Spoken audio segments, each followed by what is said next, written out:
Downtown Kansas City, one of the greatest sports cities in the country, and everyone knows the best time in any sport is the postseason. Today, the NASCAR Cup Series enters the second race of the playoffs, and the green flag waves on this high-speed, high-drama 1.5-mile Kansas Speedway, where in the spring, Kyle Larson and Denny Hamlin gave us an epic finish.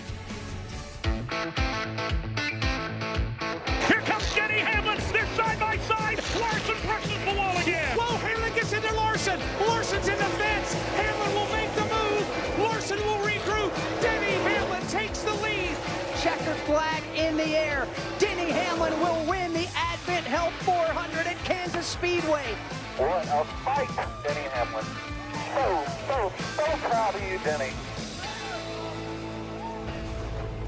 You're watching Countdown to Green, presented by Sonic. In the booth high above Kansas Speedway, looking down on what will be the second race of the playoffs. Brad Daugherty, Dale Jr., I'm your host, Steve Letarte. That's what the finish looked like in the spring, Junior. A battle, an epic battle between Larson and Hamlin in a race that we saw a record number of lead changes.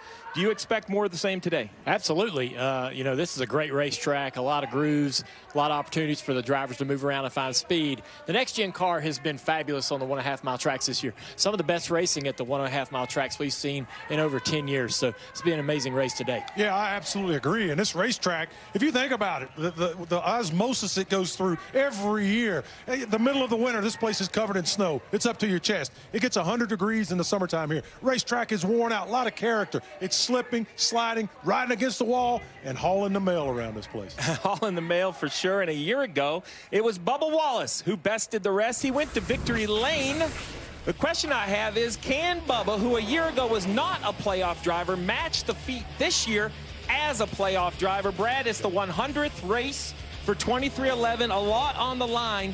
Can Bubba repeat? Yeah, I mean, he's got 3 top 10s in a row here, including a win. He doesn't have 4 top 10s in a row at any racetrack thus far in his driving career. It's like coming into a gym or shooting hoops in your backyard. You just know where the ball's going to go when it hits that rim. Same thing for Bubba Wallace. He can come in here and absolutely get it done today. And he's in a great mood coming off of a top 10 at Darlington to start this round off just right for this playoff run, his first in a long time. So he's going to have a great chance today to repeat that because they've got great speed at this racetrack. As a company, they come out of here and go practice really quickly. If he just has no problems on the racetrack, no problems on pit road, they can get another top 10, if not better. Yeah. Well, you mentioned Darlington. It was a week ago that Kyle Larson added a Southern 500 win to his already impressive resume, and with that victory, he advanced to the second round of the playoffs. This has been one of my favorite tracks my whole career, and adding this trophy to the collection is going to be amazing. Southern 500, baby. Hell yeah! He's looking to win his way into the next round of the playoffs. Hell yeah, guys. Great job today. You can tell this one means just a little bit more. The first I'm most proud of is you, Kyle Larson. You believed in yourself and you did it. An impressive run a week ago, but now he has advanced. So what's on tap for the 5? What are his goals today? Well, I think they just got to kind of get back on track. We always look at the 5-car Larson as maybe possibly one of the best cars, definitely one of the best drivers in the series. And it's about time for them through this playoffs to make that statement, start to really reassert themselves over Byron and over Truex. Well, let's hear from the man himself. Kyle Larson is down with Jeff Burton. Kyle Larson, not only a great race car driver, a big fan favorite, signing a lot of autographs. Hey, man, big win last week. What do you guys feel like your chances are in these playoffs? I mean, we feel good about it. You know, there's a lot of great tracks for us in the playoffs, and obviously when you get off to a good start, you know, it helps your confidence. So, but it's just 1 week. You know, we'd love to get string together some good races here. We haven't done that basically all year. So, our goal for today is just to be out there, be up front. You know, we qualified well, which is great. Would love to get great stage points and you know, hopefully, you know, finish somewhere in the top 5 and potentially get a win. You know, just to build on last week. Well, this has been a wild race in the past, so how does that change the way you attack the racetrack, or does it? I don't know. I mean, we typically have some decent success here at Kansas, you know, running up by the wall. I think keeping it out of the wall is very important to, you know, benefit your car for later on the race. So we'll see what our car has today. I thought our Hendrick car Chevy felt good in practice. I felt like I could run different lanes, which was nice. So But it's always way different. Come Sunday, the track changes a lot. It takes a lot of rubber, so you get a long run. Practice so short, you don't really get a feel for how your balance is in a short, 15, 20-minute run. So we'll see. But overall, I feel good about it. Just got to put together a solid race. Thank you, buddy. Have a good day. Well, Dale, I think he agreed with you, trying to connect the dots and put on a solid race, a second race. Well, let's look back to race 1. Dale, give me one driver who you thought exceeded your expectations. Ricky Stenhouse Jr. is a driver that exceeded my expectations last week at Darlington. Showed a lot of speed. I know they probably didn't get the result they wanted, but they had really, really good speed during that race. If he could come out of here with a great result, he was 8th here in May in 2022 and 12th here earlier in the spring. Bristol's next. Bristol is one of his favorite racetracks. This guy could sneak into the round, too, and I wouldn't be surprised to see him do it. I agree with you on that, Dale, 100%. For me, it's going to be Christopher Buescher. And Chris drove for me many years ago. And I always liked, the thing I loved about him is a very humble guy, but you can see those big old bright eyes. And now he's matured into this really fantastic race car driver. No matter where we go, what discipline we're in, he's really good. And I love the fact that he keeps saying, I want to win more races in these playoffs. And if you think about it, guys, guess what? He's won 3 out of the last 4 on ovals. He's not done. Christopher Buescher could be their champion at the end of this year. We heard Kyle Larson talk about Kansas and running the top, and when you think about a driver who is great around the top, Tyler Reddick comes to mind. He's standing by with Parker. Right, Steve, and he comes off the momentum of a great run at Darlington, finishing second. A lot of people look at you as a favorite here today. You got the momentum on your side. Can we expect that from you today? I mean, we certainly got a lot of speed in our money line Toyota Camry TRD. As always, 2311 brings really fast race cars here. So see how the race plays out. I think, I got to pass a few cars right. I didn't get the most in qualifying, but all in all, good car, and just looking forward to get some points today, and hopefully we can contend for the win. And Kim, I'll tell you, I can sense a confidence in Tyler. I asked him about his practice yesterday. He said, I used all the lines I know that will be fast.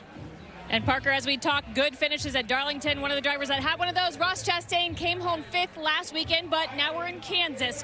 What do you have to do here today outside of win to make sure you feel comfortable headed to Bristol? Same thing, Kim. Just go execute and pass cars, what the one car is known for. It's a lot of opportunity today, and we started off with Kubota's, with the Farmer Veteran Coalition, and giving away 5 keys to pieces of equipment. So I already feel good. I know that 5 veterans are going to go out into agriculture now as they come back from service. And if I finish in the top 10, I'm going to make Kubota write another check for $10,000 to the Farmer Veteran Coalition. So I've got a lot of incentives on top of points, on top of all the other stuff. We're talking about agriculture. So anytime I can do that, I'm happy. We're starting up where we can hopefully not go a lot down, get some stage points, all the things that we needed to do last week, but we masked all that with a 5th place finish in the Southern 500. So another strong run, just more across the board today is good with the speed we have. And one of the focuses for this team, Dave, this weekend was qualifying. They got it done. They roll off from the 6th position. Kim, I'm standing 5 with defending race winner Bubba Wallace. Last year, it was you upsetting the playoff guys. This year, you are one. How's the mentality changed? Yeah, like I said earlier last week, we like to win when the playoffs start. We're a part of it now, so it's a good place to get our win here and move on to the next round. Had a decent outing last week at Darlington. Cleaned up a lot of things on my end heading into this week, so excited to get going. Our Columbia Toyota Camry is really, really good, strong. Missed it a little bit in the second round of qualifying, but I know restarts are a big game. A lot to be gained here, and we're pretty good on restarts. So we just got to put it all together, settle in, and go have some fun. All right, good luck, Steve. He starts 10th. Yeah, confidence. Bubba starts 10th. Racing at Kansas Speedway has been happening for NASCAR since 2001. We've seen the biggest names go to victory lane, some of the best finishes, but one thing consistent, a great fan base. The place is electric. In the playoffs, a great spot for Kansas Speedway.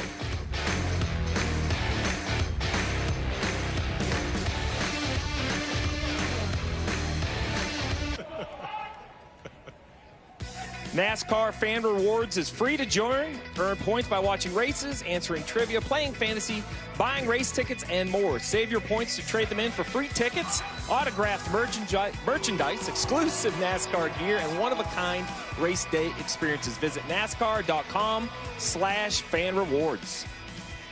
Well, let's see what's on the menu, brought to you by Sonic. A big week for Denny Hamlin. It was announced he signed a multi-year extension to stay at his home, Joe Gibbs Racing, and drive the number 11 car.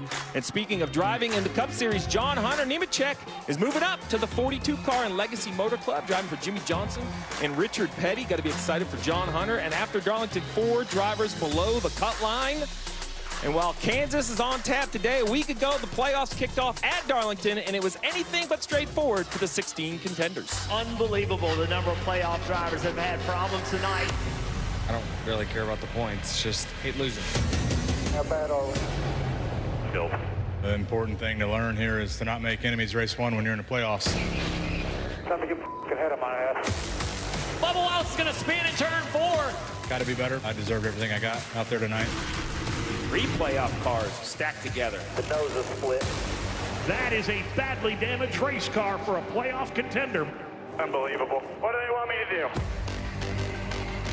Well, after all of that at Darlington, where does that put the playoff standings? Kyle Larson through with the win. 4 drivers below, Bubba Wallace, Harvick, Stenhouse. McDowell has the biggest hill to climb at -19. So, Brad, after what we saw a week ago, who's a driver that just has to have a smooth day at Kansas? You know, for me, it's Christopher Bell. I mean, if you look at him, he has had 1 incident-free race in the last 10 races, which was at Watkins Glen, where he finished 3rd. And when you're an athlete in this position, you have to come into this race today stressed out. You have to hyper-focus on all the small details. They're making too many mistakes for him to have an opportunity. They got to clean all that up. For me, it's Kevin Harvick. I don't care what anybody says. He got robbed last week at Darlington.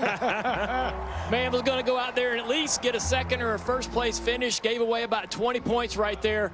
And he's struggling here at Kansas. I know he's got 3 wins, but he's got no top 10 since we started running the next gen at this racetrack. And to be able to reassert themselves, get back into this battle to move forward in the playoffs, he needs a great run today.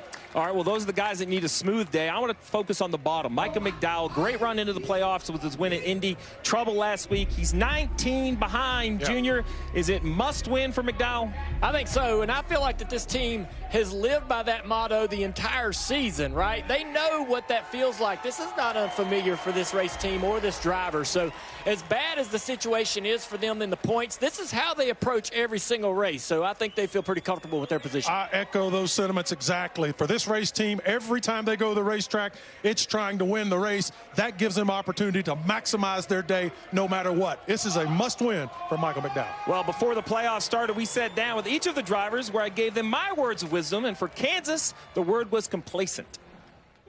Kansas, don't be complacent. Power move by Martin Truex Jr. I guess I kind of agree with that. I feel like it's a place that changes a lot. I think that that is a very good motto for Kansas because it's a track that has multiple grooves. Steve may know his way around a cookie sheet a little better than I do, but you got to get after it. I would agree. You can't be complacent at any racetrack, but ones where you can definitely move around significantly is good to do. Don't be complacent also could mean that just because you have a points buffer to start the first round, you can't put down your guard. You came up in front of him. So I've seen some of the favorites in our championship getting crashes there and then find themselves below the cut line. We're going to lose a lap here. Never can be complacent. Well, my man Ross Chastain want to talk about cookies, and I agree. I think I'm get a little more experience in the cookie department. So, Jeff, you heard what the drivers had to say about my words of wisdom at Kansas. What are your thoughts? Well, let me give you some words of wisdom also, Steve. To win this guy right here, you cannot be complacent. You got to be willing to be aggressive. You got to attack the racetrack. I will say this, though. This racetrack is a lot like Darlington. You are rewarded for attacking it. Get right up against that wall. Go push the issue. But if you push it too hard, danger's there. You can damage your car. But the only way that you can win this championship is to think of this race as a step toward it. And you can't come here with a half-hearted effort thinking you're going to win the championship in Phoenix. You got to perform throughout the entire playoffs. I like Burton. He's going to be fired up. He says, now's the time. Show me what you got. Well, we have seen some great finishes here at Kansas. I'm sure we're up for another one today. But it's different because now we're in the playoffs. Playoff pressure. The conversation next.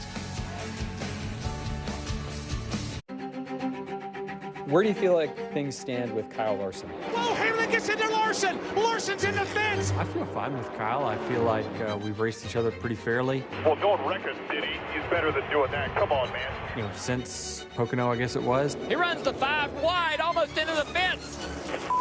I've been around him a few times and just continue to try to race with respect. Wait till you hear the that they talk on their radio. The he does to people, and then that, he's such a crybaby. Being aggressive pays off. The closer the cars are in speed, the more it rewards you to take chances, and sometimes those chances comes at other people's expense. So far, it's been rewarded.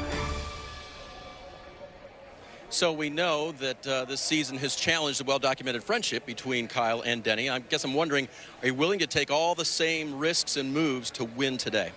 Yeah, I mean, the stakes are higher today than they've ever been, right? It's an opportunity to go to the to the next round, and yeah, we just want to have a great day with our Yahoo Camry, and I think yesterday we had a solid practice.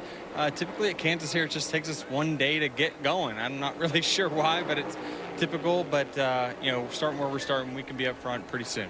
He starts 14th. That one day is over, Steve. He hopes to be in victory lane again today. Yeah, the one day is over. Race day is here. So, Junior, you've had your share of, we'll say, dust-ups on the racetrack.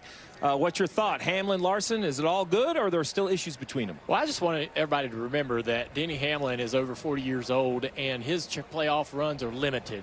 His playoff runs in a car that can win a championship are limited. He knows that. All right, so he's not going to apologize for anything he's doing to try to win that championship. That's been a knock on him for years, that he's not won the championship. He's won everything else. He wants to be able to finally put that trophy on his mantle, and it doesn't matter what it takes or what he has to do at this point in his career to achieve that. I agree 100%. And what this does, this puts the pressure on Kyle Larson, because Denny Hamlin, just like Dale said, multiple-time winner in this sport, one of the greatest drivers we've ever seen, but that championship has eluded him. It's eluded him. Kyle Larson, one of the most talented guys we've ever seen, also comes in with maybe the best organization, wins a championship. Denny has shown what he is willing to do to win. Kyle Larson will have to match that. And I think the likelihood of these two being the last two guys standing on those last few laps at Phoenix is very, very high. I think Kyle Larson's going to have to answer this challenge. Well, one thing Larson will not have to do is manage the chaos at Kansas the week ago, and he's through, because Kansas Speedway, it looks like a mile and a half, but anything but simple. This is the races over the years. You look, 7 drivers in an issue out of 12 back in 2014. It's nearly half the drivers every time we race at Kansas.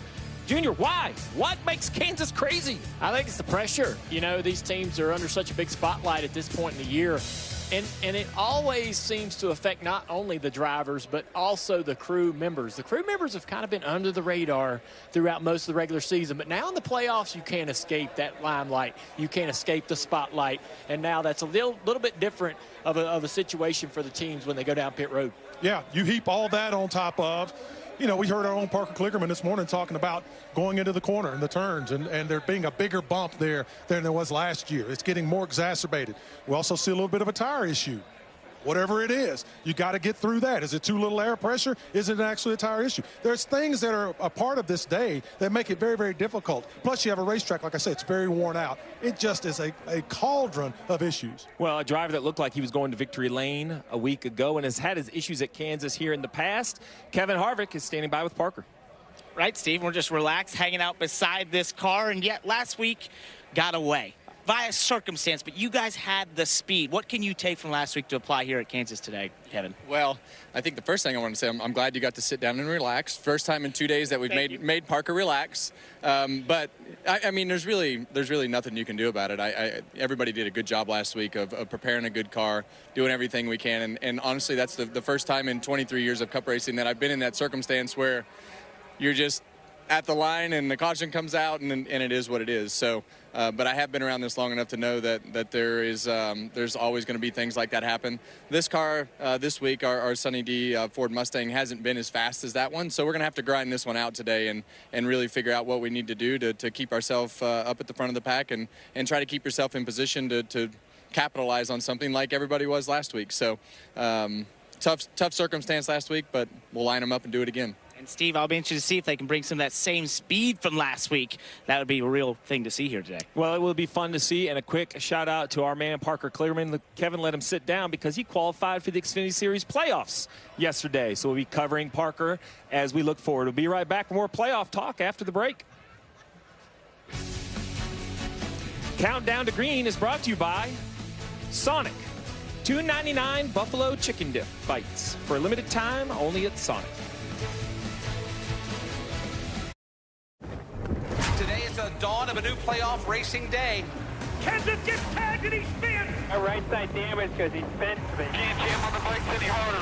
The most torn up I've ever seen a car from hitting grass. Chase contender Chase Elliott. Come on, guys. Are you kidding me?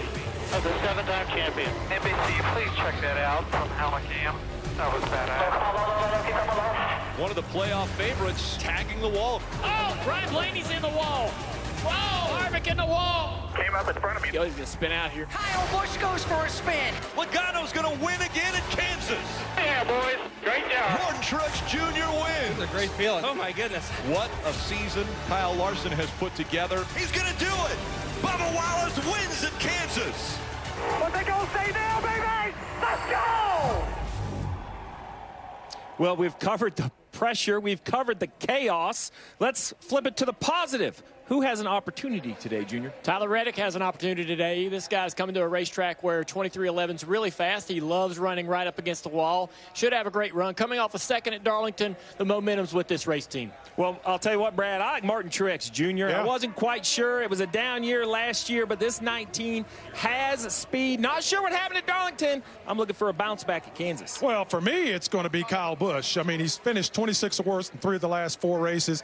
He crashed in practice, has to go to the rear, but he has 3 wins this season. He has brought RCR back into relevance. I think he's won here in 2021. He is the guy that can absolutely get it done today, and he needs an improved race. Well, this is a track that's been up and down for Kyle early in his career. He seemed to hate it. Then he went on a winning streak. But look at the crowd. Look at the fans. Man. Less than 20 minutes away, we're going to see a green flag on the second race of the playoffs. Kansas Speedway. This track always delivers, and this is why. A packed house to cheer on the stars. Who steps up when the most is on the line? We're going to see what we think about the race after the break. Downtown Kansas City, about 15 miles from Kansas Speedway, where the second race of the NASCAR playoffs will take the green flag in less than 10 minutes. We've talked a lot of the drivers. Larson won a week ago. How about Logano, Blaney, Brad? This is a chaotic race. Do any of those names jump out?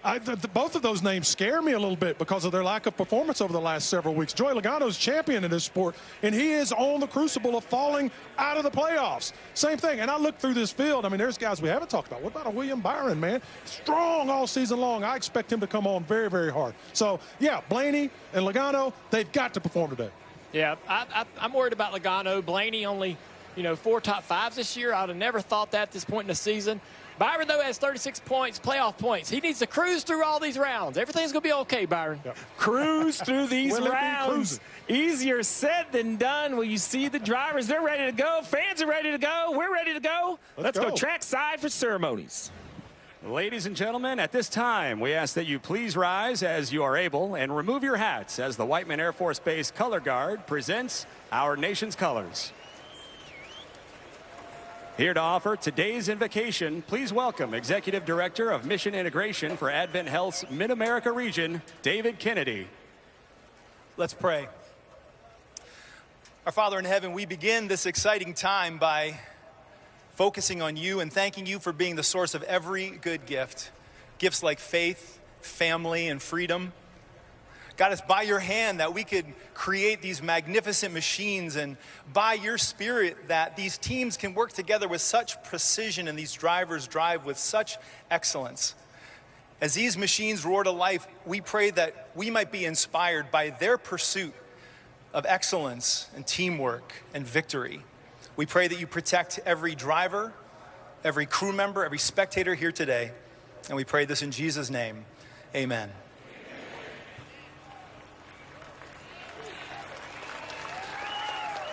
Here to perform our national anthem, please welcome from the Gardner Police Department, Justin Weathers.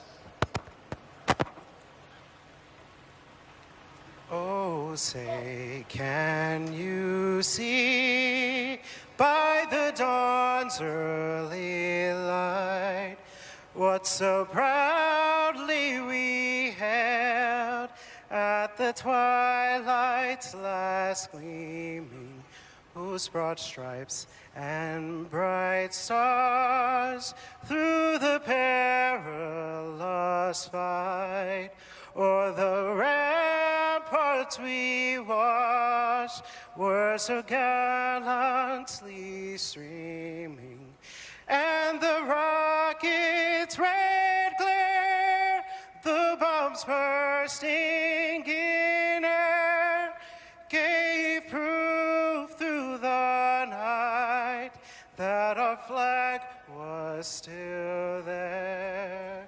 Oh, say does that star-spangled banner yet wave o'er the land of the free and the home of the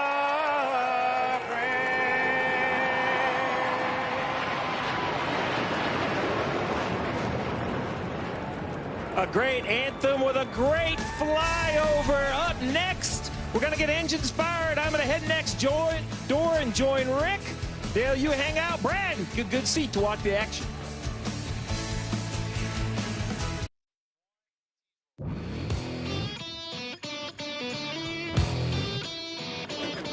Been running fast, crossing county lines just to make my name in the city. I worked for this for all these years and I wouldn't break or back down. No.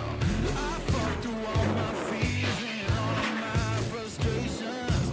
See the light is getting clear. I know I'm taking it down.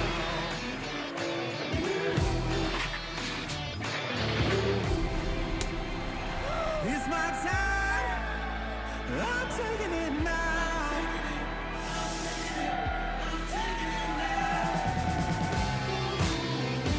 Pressure building as it's race 2 of the playoffs. The NASCAR Cup Series playoffs from Kansas, presented by Applebee's. Well, Kim, after the 5th place finish at Darlington, has the #1 team of Ross Chastain turned things around? Well, they hope so, Rick. And that 5th place finish, the first top 5 since his win at Nashville. And they've only scored 2 points in the stages in the last 10 races. So they're hoping that was a huge turning point for the team. Crew Chief Phil Surgeon told me there's a lot of lessons to be learned from Darlington. First and foremost, you have to keep grinding regardless of the situations you're put in. You can make a great day, Parker, even if it doesn't seem like it. Perseverance, the key word for this team. Well, Kim, for Denny Hamlin, this 11 team last week, a 4th Southern 500 win, slipped away with a pit crew mistake. But what a better place to come and rebound than a place? Well, you won in the spring, as they did here with this 11 team in Denny Hamlin. But how they did it is what I want you to pay attention to. He used a line that was off the wall, just above that top seam. It's a line Denny found that he's used to his advantage. We'll see if he can use that to get another win, Dave. Parker, Martin Truex Jr. started the playoffs with 36 playoff points. That was tied for the most. And so that's one of the reasons why last week's 18th place finish at Darlington didn't hurt this team that much. But they did not run and they did not pit the way that they wanted to. Seems like so far this weekend, with a great practice session and 3rd place qualifying, they have things turned around. The 19 appears to have the speed it will need to perform here at the Kansas Speedway. Let's hear what it sounds like. Let's get the engines fired.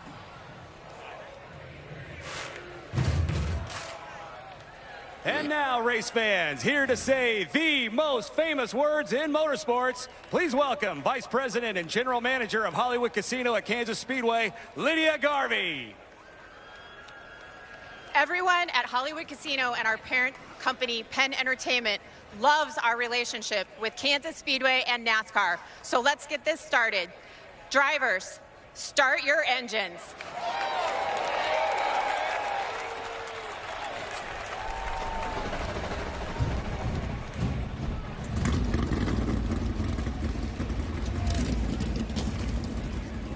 Half of the playoff drivers have had issues in this race. This track is demanding this stuff, and it all starts back there in the restart zone. It's super wide. Look how many choices a driver has. He can go under that line, over that line, wherever he wants to go.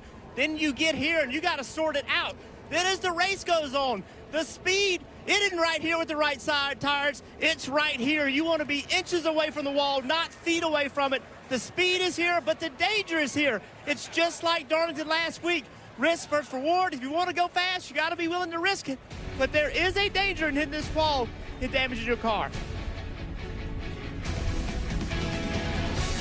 When we come back, we're going to go racing.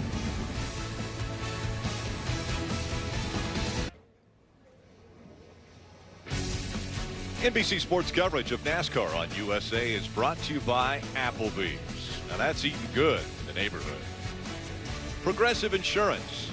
Save when you bundle auto, home, or motorcycle insurance. Visit progressive.com. And by Credit One Bank, a credit card company. Today is the dawn of a new playoff racing day. Kenseth gets tagged and he spins. My right side damaged because he spins me. Can't jam on the brakes any harder. Probably the most torn up I've ever seen a car from hitting grass. Chase contender Chase Elliott. Come on, guys. Are you kidding me? As a 7-time champion. NBC, please check that out from Cam. That was badass. One of the playoff favorites tagging the wall. Oh, Brian Blaney's in the wall.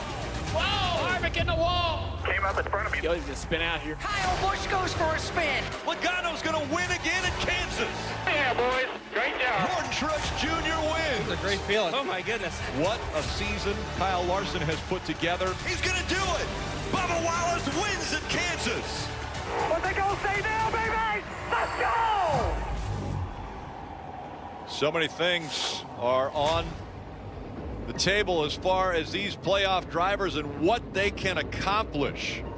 A win here, if you're a playoff driver, you advance to the second round of the playoffs. Let's dial up the guy who's going to bring him to the green flag, the driver of the 20, Christopher Bell. Yeah, second pole in a row for Christopher. Let's see if we can catch him.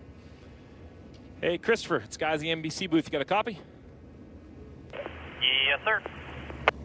All right, man, here at Kansas, you went to victory lane here in 2017. First Xfinity Series win. I know that race was special. How special would it be to repeat and win here today to advance in the playoffs? Yeah, it'd be a big one for sure. Crazy to think that Xfinity race was so long ago, but this place definitely is one of my favorites to come to. Love the racetrack. You can move around all over the place, so it's going to be a great day. All right, every driver says they love it. How do you make it a great day? What's the keys to unlock here at Kansas? Yeah, I think one of the biggest things is just knowing where to be, when to be. You know, the track changes so much. The progressive banking makes the top really fast, but, you know, once the rubber's in, then you got to kind of move around and know where to go, and then the yellow flags pick up all the rubber, so it makes the bottom pretty quick. Moving around and knowing where to be, when to be, that's going to be a key to success today. All right, man, well, good luck. We appreciate you taking the time. I know the fans do. Will be watching. The fans will be cheering you on. All right, let's have a look at the starting grid brought to you by Applebee's. Again, Christopher Bell and Kyle Larson. They're making up row number one. Martin Truex Jr., another playoff driver up there starting in the top three. And then Reddick, Chastain, and McDowell also top 7 starting positions for those playoff drivers. Yeah, row 5, you see Bubba Wallace won this race a year ago. He wasn't in the playoffs then. Can he repeat and advance? Stenhouse Jr. back in row 8. A good recovery after a speeding penalty a week ago. Eric Jones late to the grid. They had to change a gearbox last minute. We'll see if that develops into any sort of issues as Hocevar in the 42 joins the Cup ranks for his 3rd start. And a new father in A.J. Allmendinger. Arrow James Allmendinger, born this last week.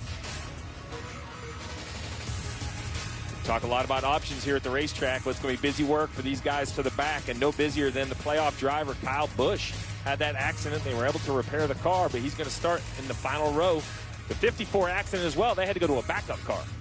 All right, defending champion and only 3 points above the cut line is Joey Logano, Parker. Right, Rick, and last week that team salvaged a 12th place finish in their words after hitting the wall. It was one of those days they just put it all together, thankfully, at the end. But today, coming in here 3 points above the cut line, as you mentioned, I asked Paul Wolfe, what's the plan? He said it's simple. We have to be perfect if we don't want to go into Bristol having to hit a home run. He said if we do, we feel confident we can get it done there. But for the defending championship team, they think today is a big day in their quest for another championship, Kim. Well, Parker, for the 2nd straight playoff race, Kyle Busch will start from the rear of the field after a crash in practice due to a tire issue. Week in and week out, this team has battled constant issues. Kyle told us yesterday in our practice coverage that it feels like every other weekend they are put in a hole and have to dig themselves out. So what is the team's mantra in the face of adversity? Crew Chief Randall Brunette told me, we will overcome. That is what they're telling themselves. So Dave, we'll see if the 8 car can march its way through the field today. Kim, two-time Kansas winner Brad Keselowski is coming down to check his speed on pit road like all the other drivers. His car in the May race was not good. Crew chief Matt McCall used a very strong negative word to describe their day. They started 20th and finished 19th. He said there were a lot of little things that stacked up. We think we've got most of those fixed, and maybe that's evidenced by their 6th place finish last week at Darlington to kick off the playoffs, Rick. Thanks, Dave. I want to take a look at the playoff points as they have built them up. So Larson with the win is in great condition. He moves on to the round of 12 after winning at Darlington. And then you look at the points above and below the cut line. Yeah, the cut line is a big focus, and other drivers that didn't have the best finishes, whether it's Hamlin or Truex, all that work in the regular season has kept them above. Junior Harvick at 2 below. It's going to be interesting to see what kind of bounce back after the speed a week ago. This is an interesting situation for him to be in. He talked about having to grind through this day. He's already mentally preparing himself to have to really, really work to get something out of the day. And going into Bristol right at the cut line, Kevin Harvick, that's going to be a show. So one playoff driver, a great qualifying position for Michael McDowell when he's starting in 7th. Let's listen into the pep talk. All right, everybody.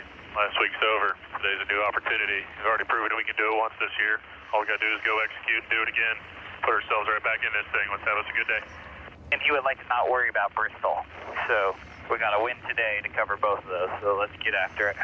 They talk about Bristol because I think the drivers look at that race just like they look at Talladega. It's a short track, a lot of beating and banging. Anything can happen at Bristol. Being a cutoff race, people will be desperate. Nobody wants to go there trying to protect themselves around that bubble battle. A win today locks you in. And if the playoffs aren't pressure enough, Rick, crew chief Travis Peterson is on baby watch. So we wish him and his wife well in that situation, but he's got to have a lot going on in the mind today. Well, out in front of this field, it's the Toyota Camry TRD. That's the official pace car for today's race. All right, Steve, break this one down for us. I know it's 267 laps and 400 miles, but it's a lot more than that. It is a lot more than that. 3 different stages, the first 80, the second 85, and the final stage 102. Fuel windows 65 to 70. The way the tires fall off, they have 8 sets of tires in the pits. I think you're going to see pretty much breaking them all up even, right? We're going to see a lot of green flag cycles today. This is a track you have to get on and off pit road. Entry not as difficult as Darlington a week ago, but there's just as much time to be gained by getting those fresh tires on early. So much on the line, and again, the sport has every contender on the racetrack at the same time. It's not just playoff drivers, so now you have 16 drivers out there fighting for a championship, and yet you have another 32 that are out there racing to see how they can do, or 22, excuse me. Well, you know, a year ago, it was the guy we were just on board with, Bubba Wallace, right? I mean, Bubba Wallace was not a playoff driver, so he won here in Kansas, but that win, while it was amazing for his career, didn't advance him in any sort of playoff position. Now he comes back. If he can repeat the feat and move into the next round on the day that 23XI is starting its 100th race as an organization, that would be a monumental day. Yeah, a lot of milestones being reached as Brad Keselowski, his 500th consecutive start happening. You just mentioned the 100th race for 23XI. A beautiful afternoon for racing here in the Midwest. Fans on their feet as race number 2 of the playoffs is underway.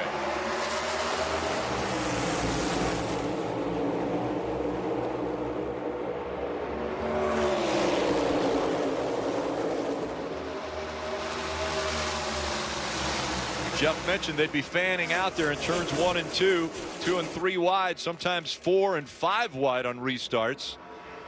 And already a side-by-side battle for second. Truex had to get out of the gas there. Larson takes that spot.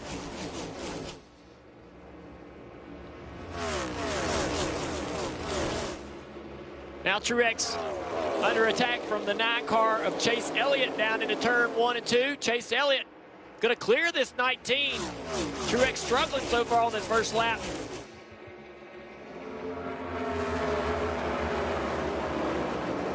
Ross Chastain in that one.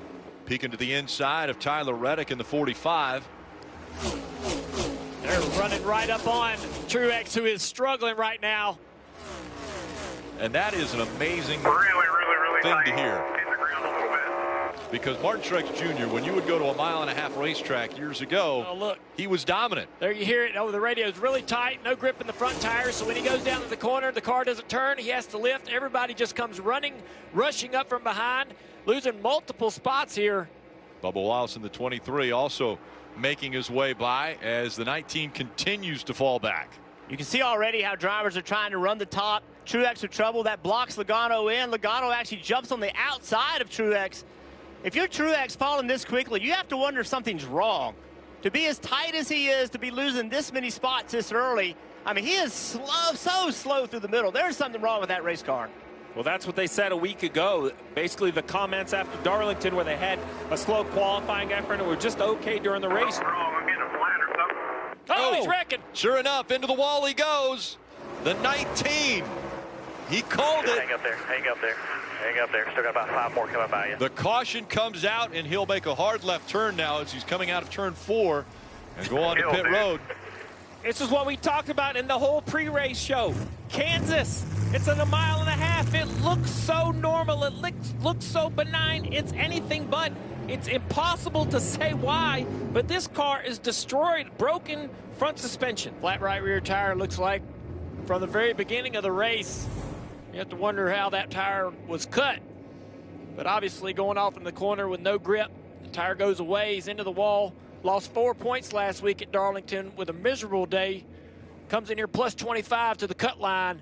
It's going to put him right on top of that cut line going into Bristol. Rick, a great regular season. All of those points used up, and Bristol is not a great track for Martin Truex Jr. next week.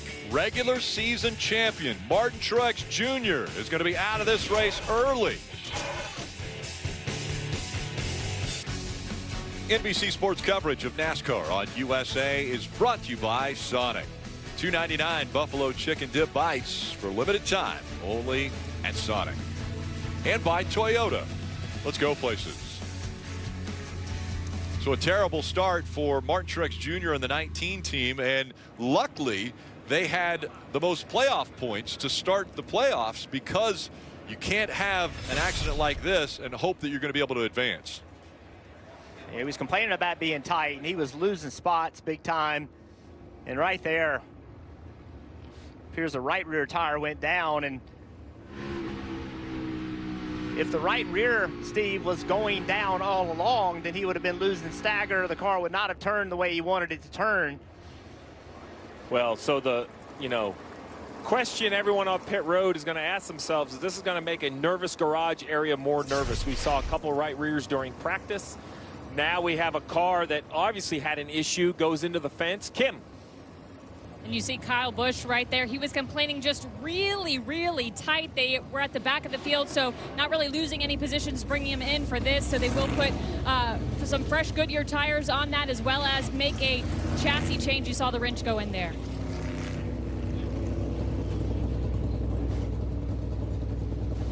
So Steve working on, and looks like they spent a little extra time on the right front as we see Martin's out of the car. Yeah, and I'm sure he's in just disbelief at this point. Yeah, I mean, the 8 had that issue in practice, repaired their car. So really no harm or foul to come to pit road here. As you mentioned, looks like definitely making some big adjustments to the front. So back to what we were saying on that, the right rear tire. I mean, we have seen, listen, so here's the situation when it comes to the rear tires at these high-speed racetracks.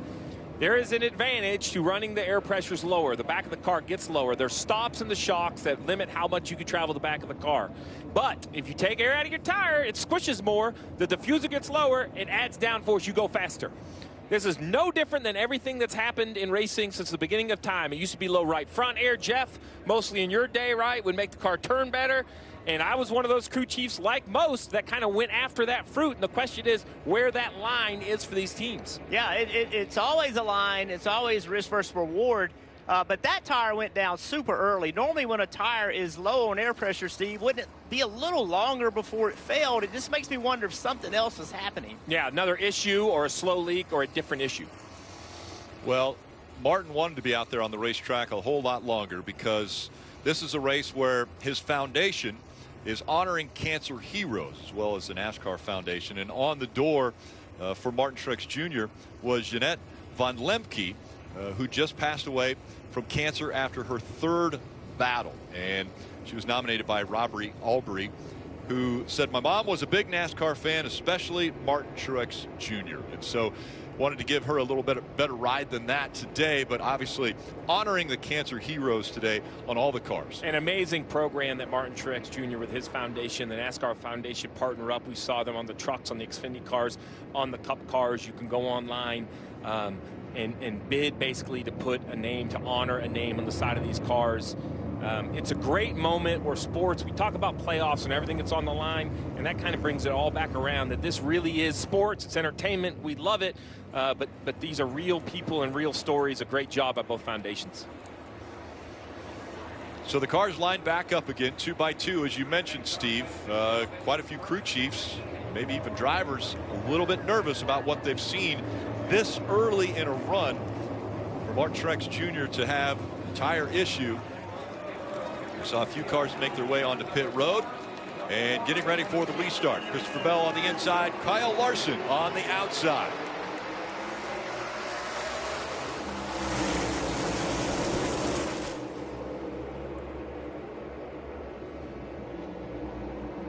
Great restart for Kyle Larson. Look at him shoot around the outside. Is he going to take the lead away from Bell?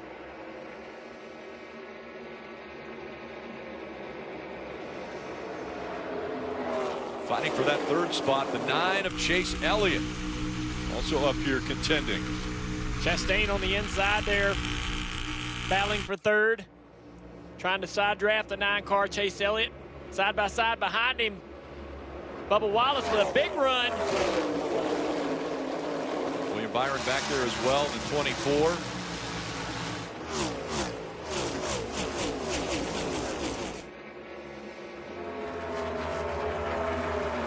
See the 12 car, Blaney, he went to the very bottom on the restart, trying to get some spots, and they jumped up on the outside of him. Can he stay there and pick up spots, or will he lose them because of it? Reddick, or Bubba Wallace, dove down to the inside of Chase Elliott, pushed Chase up the racetrack. Now Chase loses another couple spots to his teammate William Byron. Slide jobs him a little bit right there off into turn 1. Reddick with a slide job as well at the racetrack, just taking the air away. It's going to cost him a little momentum. Byron back to the inside, down into turn 3, dives down into the corner, wraps right around the bottom. It's going to clear him up off of turn 4. Great battle right here among these drivers. Chase almost got in the wall right there. I think he might have, losing a lot of momentum. Here comes Dillon. Chase struggling here the last couple of laps. Anytime you got to come off that throttle, leaving the corner, they're going to run up on you big time. Got to be able to carry that speed. Here it is. So he gets tight right here. Gets right in the tracks of Reddick and instantly loses a lot of front grip. The car takes off up the racetrack, but I believe avoided any hard contact there, Parker. And Dale, he had come on the radio right that first caution came out and said, I'm way tighter than we expected. He was able to use the bottom. It turned, but being forced to the top there in a couple laps there after that restart, it just wouldn't turn. And obviously you saw he lost the nose even more so when he didn't have the clean air on the front.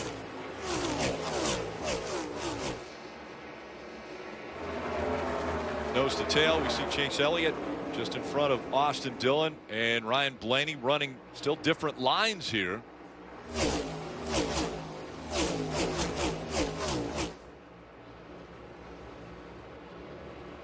Martin Truex Jr. now below the cut line. As you see points as they run. So everybody else out on the racetrack will be fighting for positions, but we know that Martin Truex Jr. is going to finish this race in 36th. Kyle Busch, after starting at the back of the pack, has been making some moves since the restart. He's not going anywhere fast. He's up to 30th right now, making a pass on that, trying to make a pass on Amarola. And Joe Logano top of the screen, taking a spot away right there as we move back toward the front. Bubba Wallace gets around Chastain. 23 here looks really good. Headed down the back straightaway, chasing down Bell for second. Let's check in with Martin Truex Jr. He's standing by with Kim. Yeah, early exit for Martin Truex Jr. What happened and what was the car giving you in terms of feedback? Yeah, just really unfortunate, very unlucky. You know, it took off really tight, knew something was up, and then blew a right rear. So not really sure what happened. Obviously, it blew in the worst place possible. So just, man, I hate it for my guys. And we had an awesome race car. We were going to have a really good day. Just not real sure what we need to do to get some luck right now. What kind of situation does this put you in for Bristol? We'll find out, you know, when today's over. I mean, it's not a thing we can do about it right now. Yeah, Bristol's been a tough racetrack for Martin. Last top 5 was March of 2012. So needing to make some ground up, not going to one of his favorite racetracks. He does bring up a good point, though. He can't answer the question yet because, you know, with 250 laps to go, we have seen absolute chaos at this racetrack. Now, he's the first one that it has struck, but who else will kind of get involved as the race continues? Yeah, the possibility exists. Someone else can get shuffled back to them. 2 Fords fighting here between Chris Buescher and Joey Logano. Chris Buescher, one of the hottest drivers over the past 6 races, won 3 of them. Riding along with Logano and his Coke Zero Sugar on board. Yeah, Buescher and those guys have struggled a little bit in practice, but that's Buescher moving forward in this race, trying to claw himself toward the top 10 in this first stage to gather some points. Logano and all of Penske, when they showed up for practice, all of them went out there, ran a few laps, came right into pit road for adjustments. So Penske cars weren't very comfortable when they unloaded, working hard in this race trying to improve. Austin Dillon moving around a little bit there, trying to get on the inside of Blaney. See the 11 of Denny Hamlin back there. He won in May right here at this racetrack. A new confidence out of Denny Hamlin, even though right now he's running in that 10th position. Well, does new confidence come with a new contract? Is that what happens, right? Right, It's possibly. big week, multi-year extension to Joe Gibbs Racing. Well, this highlights right here how hard it is to pass on this racetrack on the bottom. The 12 a little bit slower. The 11 of Hamlin.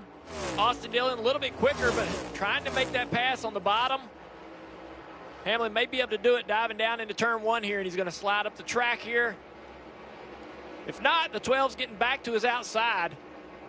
He's able to stop that from happening. Everybody in front of him, the top probably 6 to 8 cars, all running right on the wall the fast way around this racetrack as we move back in the field here. There's Harvick on the outside of Alex Bowman. Harvick right up against the wall, as you can see from the Hunt Brothers Pizza camera. I talked to Kevin Harvick this morning. He was not very optimistic about his race car. In practice, just way too tight. The car did not turn the way he wanted it to. They were obviously making as many changes as they could, but he said they were going to have to get a lot better than they were. His comments right before the race to Parker Kligerman were, we're going to have to grind through this one. I like that attitude. He knows the car's going to make him frustrated. He's going to have a tough day behind the wheel, but he's mentally ready to work through this day and get the best they can. We watch Chastain lose another spot to Byron there. Byron had a little issue in practice. Right front suspension component had to be replaced, but the speed is in that car. Speaking of speed. Man, well, that was such a big gap to Christopher Bell that he has erased in just a couple of laps. Yeah, Bubba Wallace now has taken over the 2nd spot. He took it away from the fastest car on the racetrack. As far as the fastest lap, I want to take a look at the Xfinity fastest lap, and that's Christopher Bell on lap 2.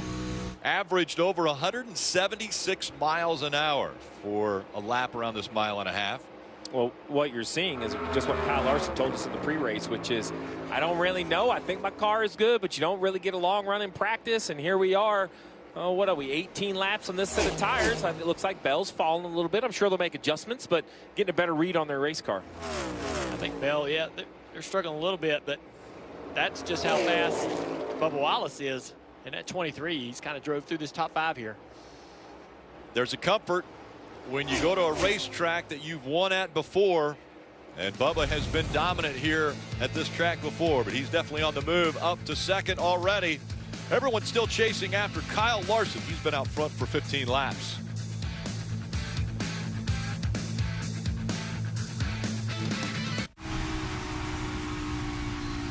NASCAR Drive is your live race day companion. You can follow your favorite drivers with access to their in-car cameras.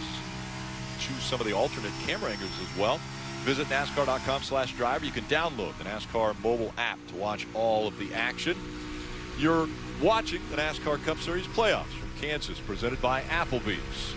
Still up front is Kyle Larson. He has a 3-second lead right now over Bubba Wallace as we look off of the Celsius onboard camera of Justin Haley. So there's two things here, right? You're looking out right off the right rear spoiler of Haley, but you're also listening to a microphone that's right around the quarter panel. We had this on Reddick's car at Darlington, and he went ahead, gave it a few tests against the wall. You could really hear the contact.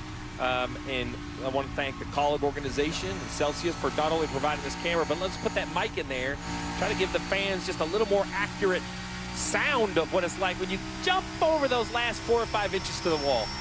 And Haley behind the wheel here. And you think it's a good move for Justin Haley next year, Rick Ware Racing?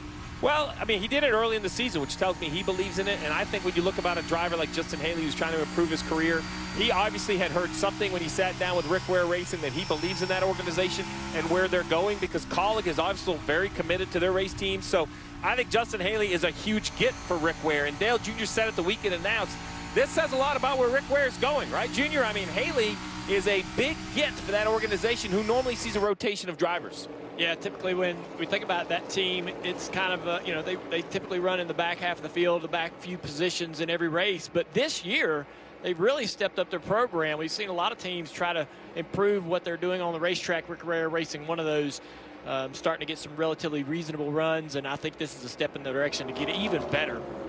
You watch Denny Hamlin taking a spot away from Chase Elliott out there on the racetrack. Denny kind of slowly moving forward.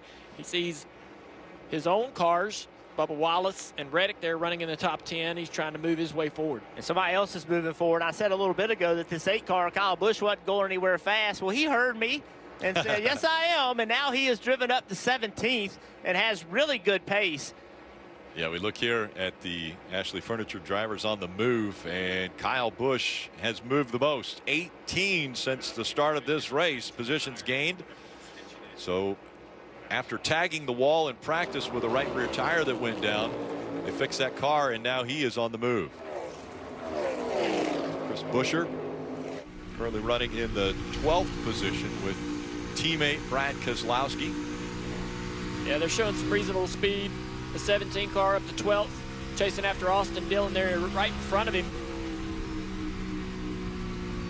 Steve, you had mentioned earlier that first pit stop window would open about now, maybe a couple laps from here. Yeah, I thought 35 was it without a yellow, but just on cue. Rick, did you see this and ask, or ask no, and see? How lucky did you get?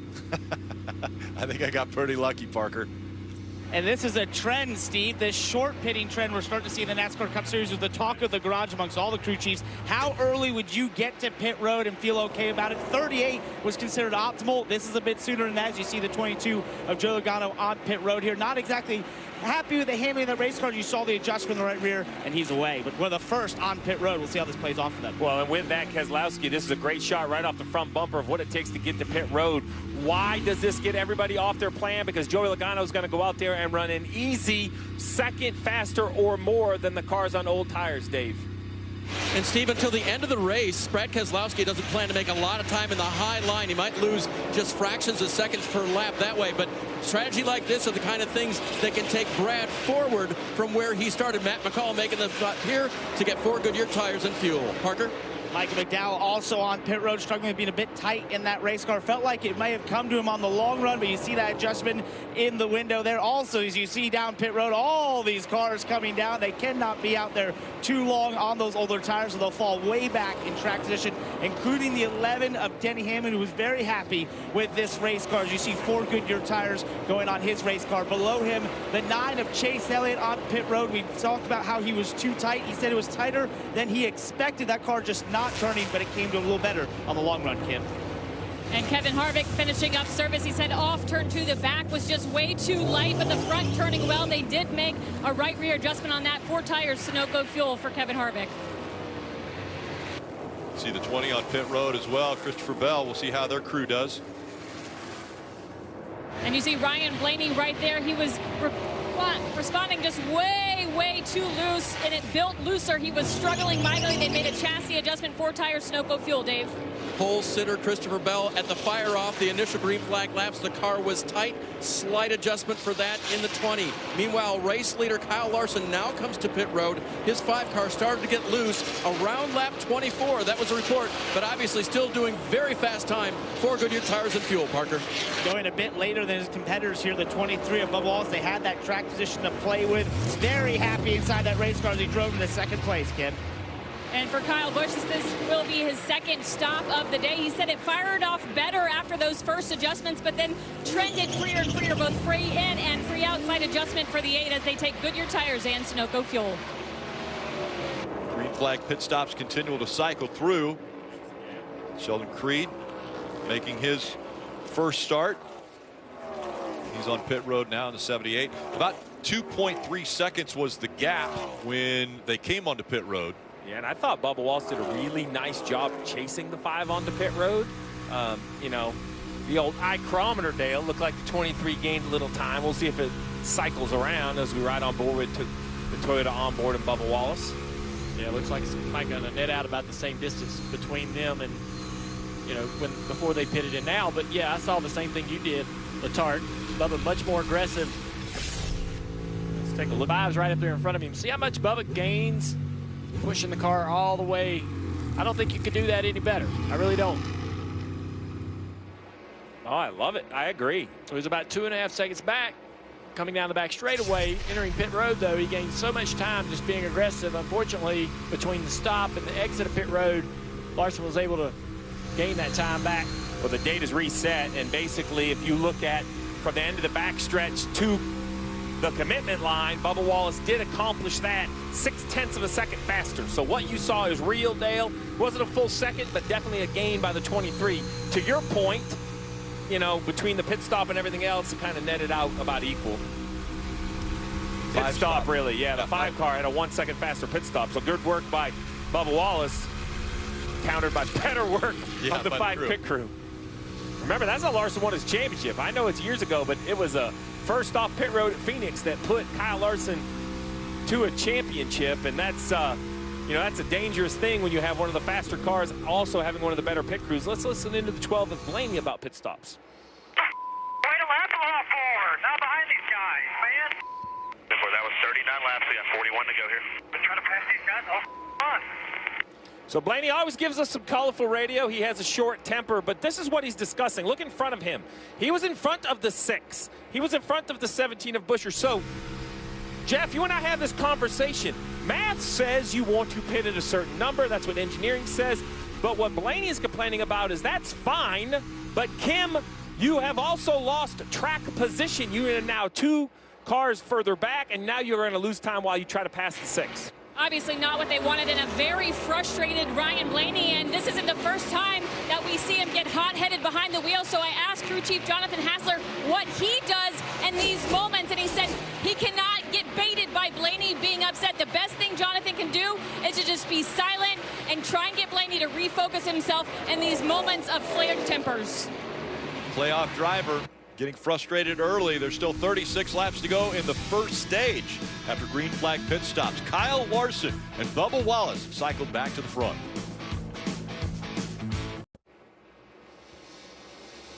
The race to 1 million is heating up in the NASCAR Powerball Playoff. 16 fans are locked in for the chance to win a VIP trip to NASCAR Championship Weekend and a $1 million grand prize. Powerball, the official lottery game of NASCAR and home of the NASCAR Powerball Playoff. It's NASCAR Cup Series playoffs from Kansas, the Hollywood Casino 400. Larson out in front. Now the gap only 1.1 seconds in front of Bubba Wallace.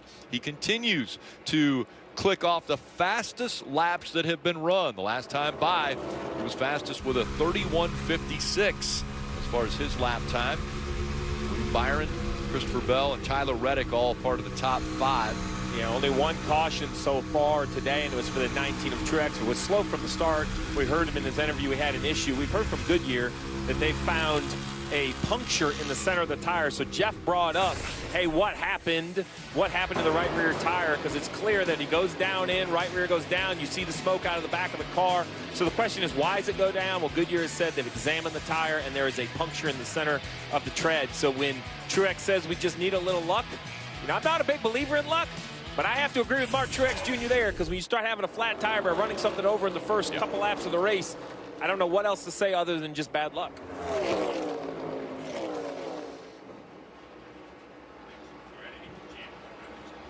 Dave, how about Larson? How about 2 weeks in a row, Rick, right? The win last weekend at Darlington, and now another track where you can ride the high line and show off your goods there. Kyle Larson is doing it again, but crew chief Cliff Daniels is keeping him very aware of Bubba Wallace, who runs just over a second behind.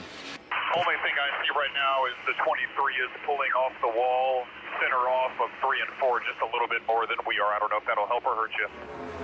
Pulling off the wall a little sooner, center off. That's just information to Kyle. He did not respond. He has the info. He can use it if he wants. Parker? And Dave, I had an interesting conversation with Booty Barker, who's the crew chief on the 23 of Bubba Wallace, when talking about using that wall. I said, you know, that's a bit of forbidden fruit in the position you guys are coming in this race. They were 1 point below the playoff cut line.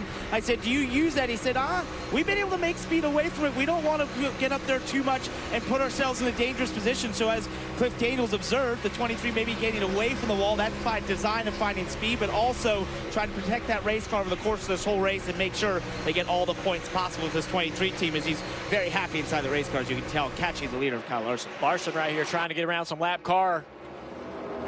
Gibbs right there in the 54. Looked like Gibbs almost surprised him coming down off of turn 4. Yeah, well, I just think Gibbs was trying to stay on the lead lap, but he's, you know, struggling with the car a little bit. But that's allowing that 23, or allowing the opportunity for the 23 to run the 5 down. And here's a couple more lap cars in front of him. 7 and the 14 side by side. So the 5 has to back the corner up. It's a dirty area that he's in between both cars, taking up both lanes.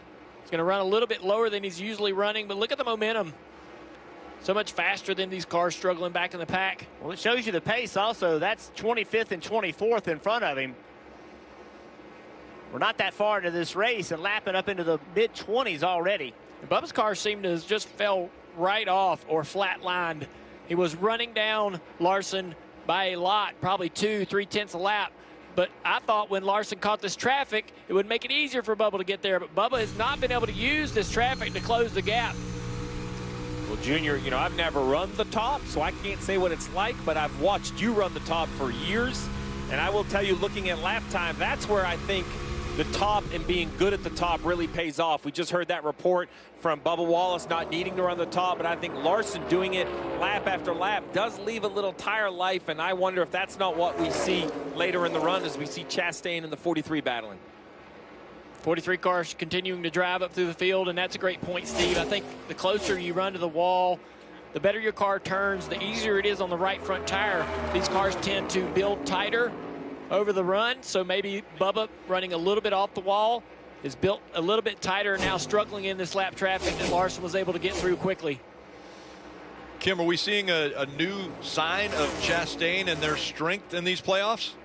I would say so, and you know, every driver finds motivation from a different place, and for Ross Chastain, currently running in the 8th position, he has daily inspiration at the shop. The entry to Trackhouse Racing's parking lot has the number 235 painted on the asphalt, the curbs marked with the color of Phoenix Raceway's track walls. That's because last year, Ross lost the championship race to Joey Logano by just 235 feet. Earlier this year, you see the employees walking that line. They walked it together. They wrote on a piece of paper what they will do to try to help the company improve.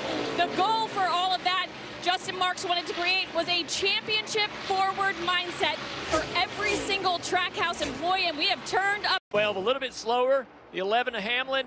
Austin Dillon a little bit quicker, but trying to make that pass on the bottom. Hamlin may be able to do it diving down into turn 1 here, and he's going to slide up the track here. If not, the 12's getting back to his outside. He's able to stop that from happening.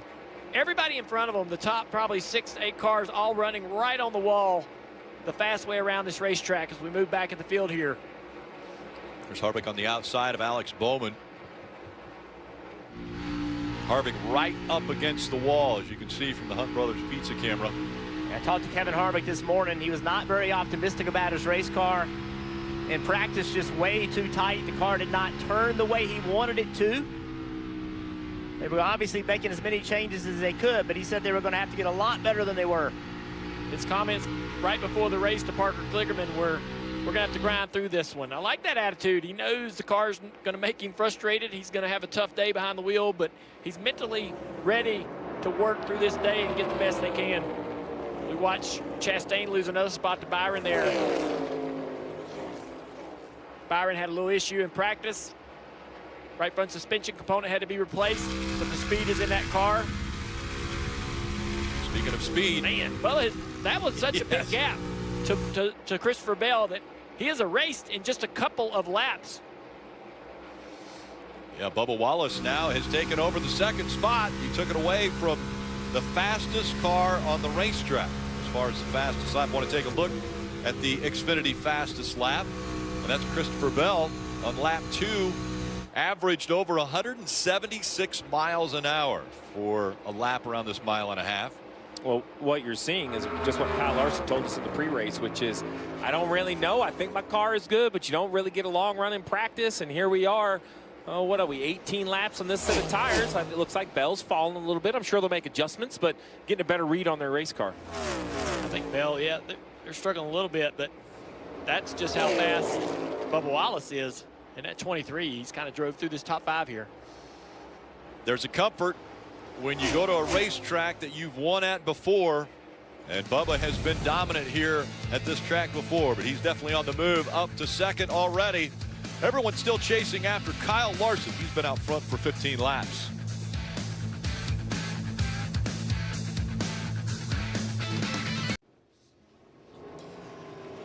Second caution of the day, and it comes out for another playoff driver, the 24 of William Byron spinning around, but actually the 3 of Austin Dillon got into the wall first. Take a look.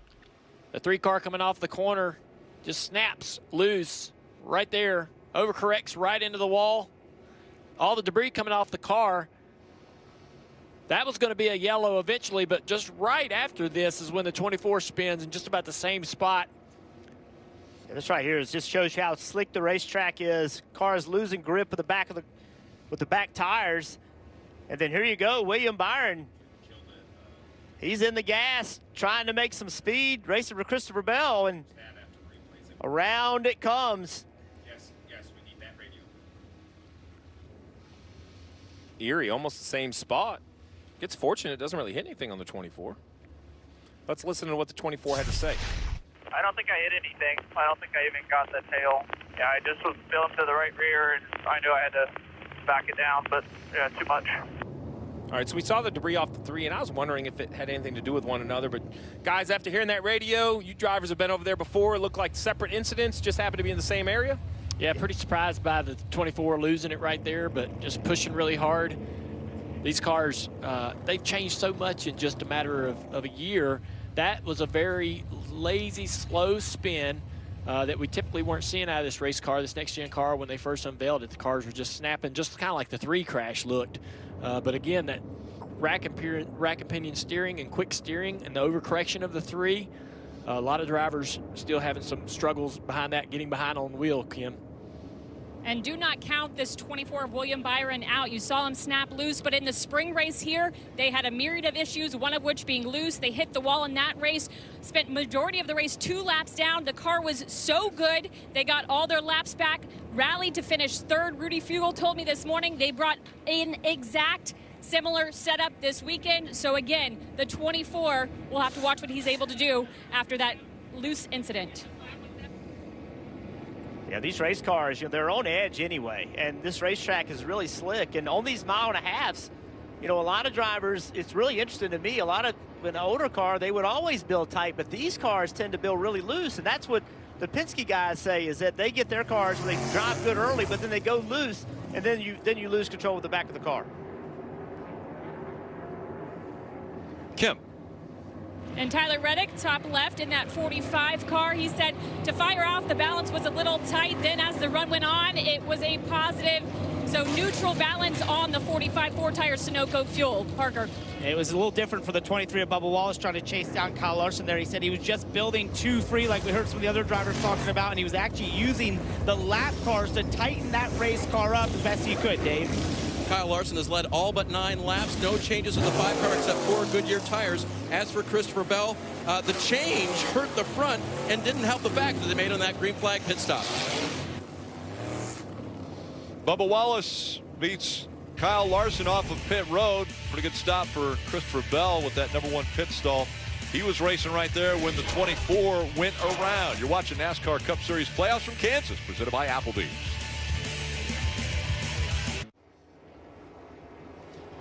Tonight, Rutherford, New Jersey, division rivals will clash. Dak Prescott and the Cowboys visit Saquon Barkley and the Giants. Coverage beginning at 7 p.m. Eastern with Football Night in America on NBC and Peacock. Dave, we saw the 17 make his way back onto pit road. What's going on? So Chris Buescher was on and off pit road for a loose left front wheel. He knew it as soon as he left the pit. Just talked to Scott Graves. They don't think there was any damage done because he rolled slowly around the track, but they had to come back in and reaffix that left front tire. Guys, remember last week, Chris Buescher pitting at Darlington had a fire in the pits. Look at this. And when he left, the fire went out.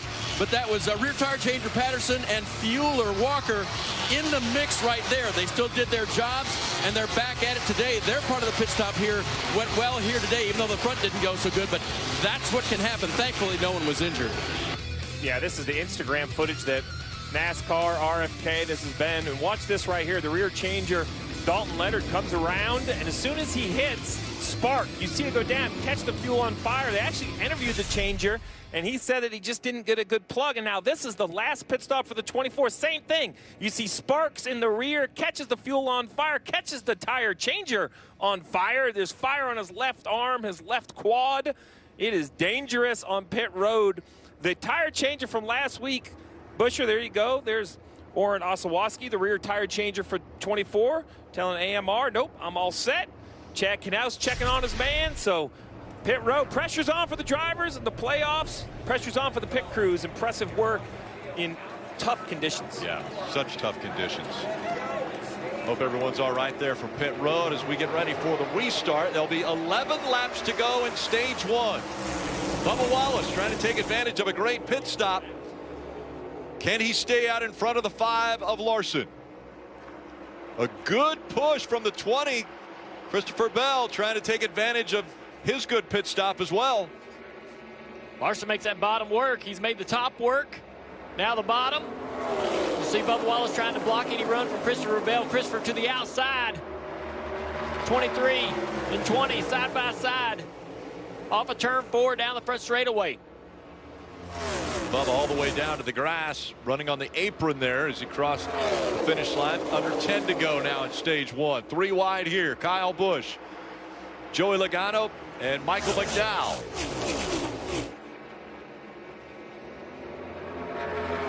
Fighting for stage points.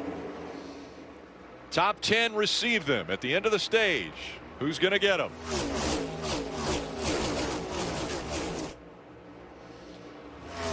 Larson now with a 3-car length advantage over Bubba Wallace. Bell, Chastain, and Reddick all in the top 5. It's a great opportunity for these drivers and teams to push hard on a 10-lap run as if it was late in the race. Learn what your car does for 10 laps, 12 laps. It's not unusual to have a late race restart. The changes and what you learn now could help you win this race later. Talk about the playoffs and the requirement of everybody to step up. We'll think about this. One of the playoff drivers is out in Truex Jr. The other 15 occupy positions inside the top 17, now top 18. So playoff drivers all at the front of the field. Chase Elliott making the pass on the 11 of Denny Hamlin. Yeah, this is all right back in the backside of the top 10. That's a non-playoff driver, taking away a few playoff points from some playoff drivers. Look at this 4-car, though. Kevin Harvick, he said it would be a grind today. He's right there in the backside of the top 10. It's only 1 playoff point. If he can pass Hamlin, that's 2. But that's how you do it. When you don't have the car that you want or the car that's comfortable, a workhorse like that guy in the 4-car, he can come out here and get something out of a day like that. I don't think anyone's surprised to see the 5 out in front. as the battle for second continues here between Bubba Wallace and Christopher Bell. But Larson was running a great race earlier in the year when he was here, and then the last lap contact from Denny Hamlin took the win away from him. But coming off of Darlington, we knew that that 5 team was very strong as the playoffs began. Great 3-wide battle right here that's continuing through turns 1 and 2. A.J. Allmendinger on the outside. Going to be able to stay there. Some contact. 43 trying to come up the racetrack just a little bit. Eric Jones. A.J. was not wanting to give that outside line up. Bowman fighting on the bottom in the 48 car. Alex Bowman, maybe a little aggressive blocking against Suarez at Darlington a week ago. That was late in the race, 5 laps to go. Yeah, this first block from Bowman was okay, but that second block was just excessive. This late in the year, 2 guys not in the playoffs have had frustrating years, and this is what you see. A little bit of that is, hey, I'm not going to lift. It's too late in the year. I'm too frustrated. I need this spot. We'll see more of that as this year winds down. Now only 4 to go. We see Bowman still running in the 16th spot, Kim. And as we talk about that Alex Bowman, Daniel Suarez incident last week, I checked in with both the teams this morning to see how they're feeling. For Alex Bowman, that team, they said they have forgotten it. They are just looking forward. But for the 99 team, crew chief Travis Mack told me their memory is strong and they are still salty about what happened last weekend. Yeah, it's, you know, these things happen and drivers have conflict with each other, and eventually you got to get over it. You got to focus on you and your team and move forward.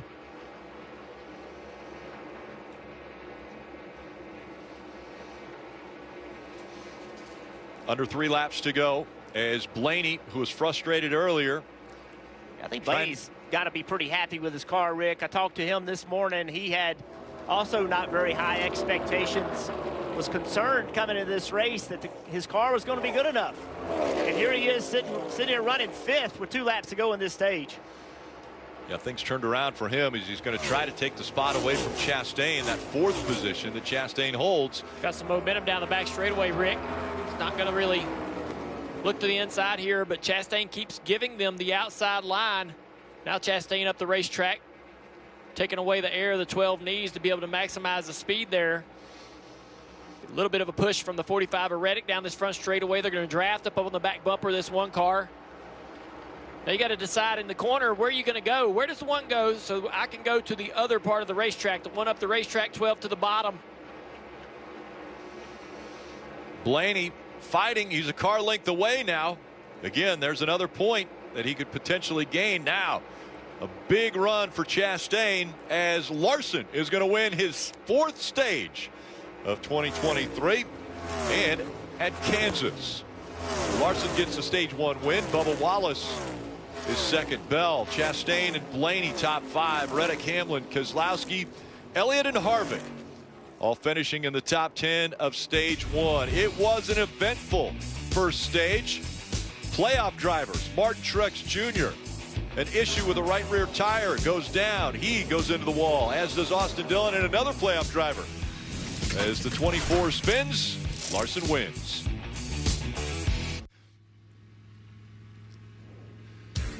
Building the next generation of U.S. Navy submarines means stable, sustaining jobs across the country. If you want to work with purpose, we're looking for you. Visit buildsubmarines.com for career and training opportunities.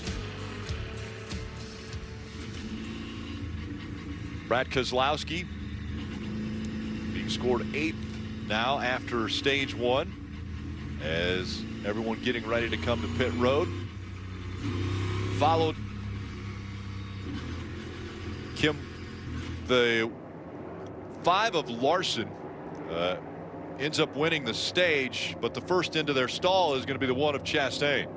He finishes 4th. He told us in Countdown to Green how important stage points were. Mission accomplished. Still 2 free on that Chevrolet. In fact, a 3 out of 5 2 free. They will make an air pressure adjustment for tires and fuel, Parker. In the top right of your screen, Bubba Wallace hits his pit stall there. A big stage 1, getting 2nd place points. This 23 team in their quest to continue.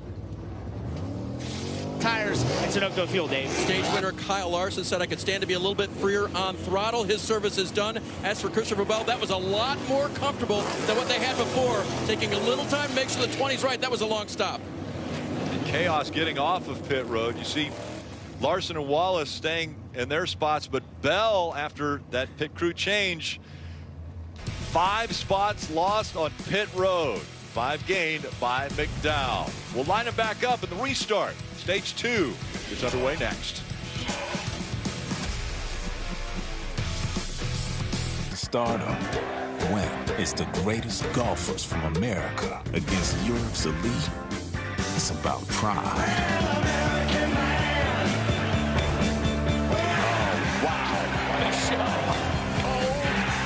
Europe is going to be celebrating total domination. The U.S. just had too much firepower. The Ryder Cup from Rome begins September 29th on NBC, USA, and Peacock. The official app of NASCAR Tracks has the latest race and event information from your favorite tracks. Search NASCAR Tracks in the App Store to download for free and start using today. And we'll all be looking at that as I get ready to change my fantasy lineup. You'll have to do that as well before the end of stage 2. All right, issues on pit road. Steve, once again. Well, Blaney comes inside the top 5 right here. You see left front issues. They jack it back up, which I applaud, because that's about the only way you can make sure these tires are tight. You can't really tighten them while they're on the ground. That's a concern for the 20 of Bell. A slow stop, but watch this. Everybody leaves. Tire change, it comes back around, tightens the right rear. We'll keep an eye on that. These tires, if they're not tight when the weight of the car sits on it, the way just the geometry works with the one lug nut and the size of the wheel, the aluminum wheel, I've seen very unsuccessful attempts of tightening them with the weight of the car. We're going to have to see what happens with the 20. Blaney loses over 10 spots. Bell is now just barely inside the top 10, and it has been a rough season for the 20 of Christopher Bell on pit road and on the racetrack. Great car at Chicago. Just in a little deep and into the tire barrier. Yeah, it hasn't been a lack of speed, but a lot of accidents, a lot of issues, bad pit stops. This is Michigan. And then at Darlington, Dale, this is a new pit crew, same results. There he is right here, gets caught up in this crash after the problems on pit road, lost them a ton of track position. With more on the 20, Dave. Yeah, and you saw the double clutch there by the rear tire changer. The team told me that absolutely he just, as he walked away, or as he was about running away to the other side of the car, didn't feel right about it, knew that it wasn't right, so came back and tightened it. And Steve, like you said, we'll have to see with the weight of the car on that tire, is it truly tight? Yeah, it's just, I mean, the speed of these stops anymore, we're talking a great stop is under 9 seconds. So little time spent at each corner. The decision-making is really being tested. Steve, what do you think he saw, though? Because he hit the nut, he got up to start to run, and then decided, wait a minute, I'm going to go back and hit it again. Do you see something that would send you back there? I don't know if you see something or you feel something or you just don't have a good feel about it. And there you go with the best pit crews this season. That 54 Ty Gibbs crew is the crew that's on the 20 now. But, you know, the struggle I have is I think it's more of the approach. Are you trying to go as fast as you can, or are you just trying to have solid stops? So, you know, Rick, I don't know what it is that made him go back, but obviously he has reps and reps and reps, and there was something. So now we'll just have to keep in mind when we watch the 20 right here to see if that right rear stays secure and allows Bell to do what he needs to do as he tries to make up a couple positions. You know, when you think about this 20 car, Christopher Bell, they really only had one clean race. Watkins Glen finished third like in the last 9 or 10 races, and all year long it's been going on, and that's their weakness. They've got to fix it if they're going to move into the next round of playoffs. Larson chooses the bottom again. Made that work the last restart. The 2 fastest cars have been Larson and Bubba Wallace. We'll see how they do on this restart as stage 2 is now underway. Look at the organization on the bottom of the racetrack, the push from the 9. This should get that 5 car clear before turn 1. Chase will be in a little bit of dirty air. The 5 up the racetrack just slightly might be helping that 9 car get a little downforce. Now he's moving down the racetrack. Trying to side draft on the 23. On new tires, the bottom lane works really well. Chase Elliott, a good run. Bubba Wallace, a little bit better run. Chase lines up in front of him. And I'll tell you, that right there was a lot of help from Kyle Larson. I think Larson was doing everything he could to assist his teammate on that first lap out in front of this field. See Ross Chastain hugging the white line as well. Slides up behind the 23 of Bubba Wallace.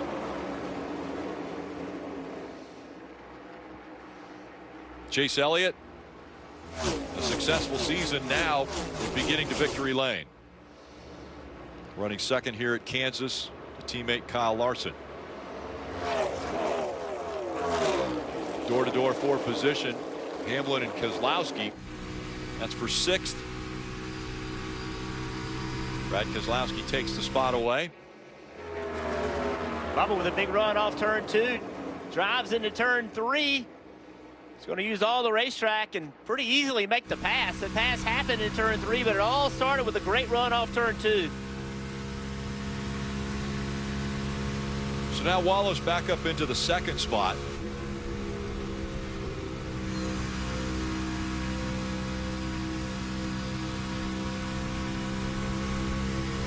Here just how long he is on the gas as we see William Byron, who had spun earlier, in front of the 48 of Bowman. We just have to keep in mind with that 24 why he didn't hit the wall or anything when he spun.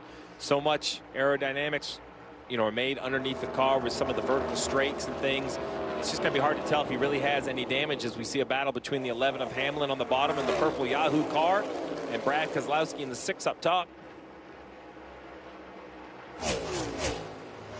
Brad's going to stay in this fight down the back straightaway. Take that away from Denny. Bumper clear, big arc to the bottom.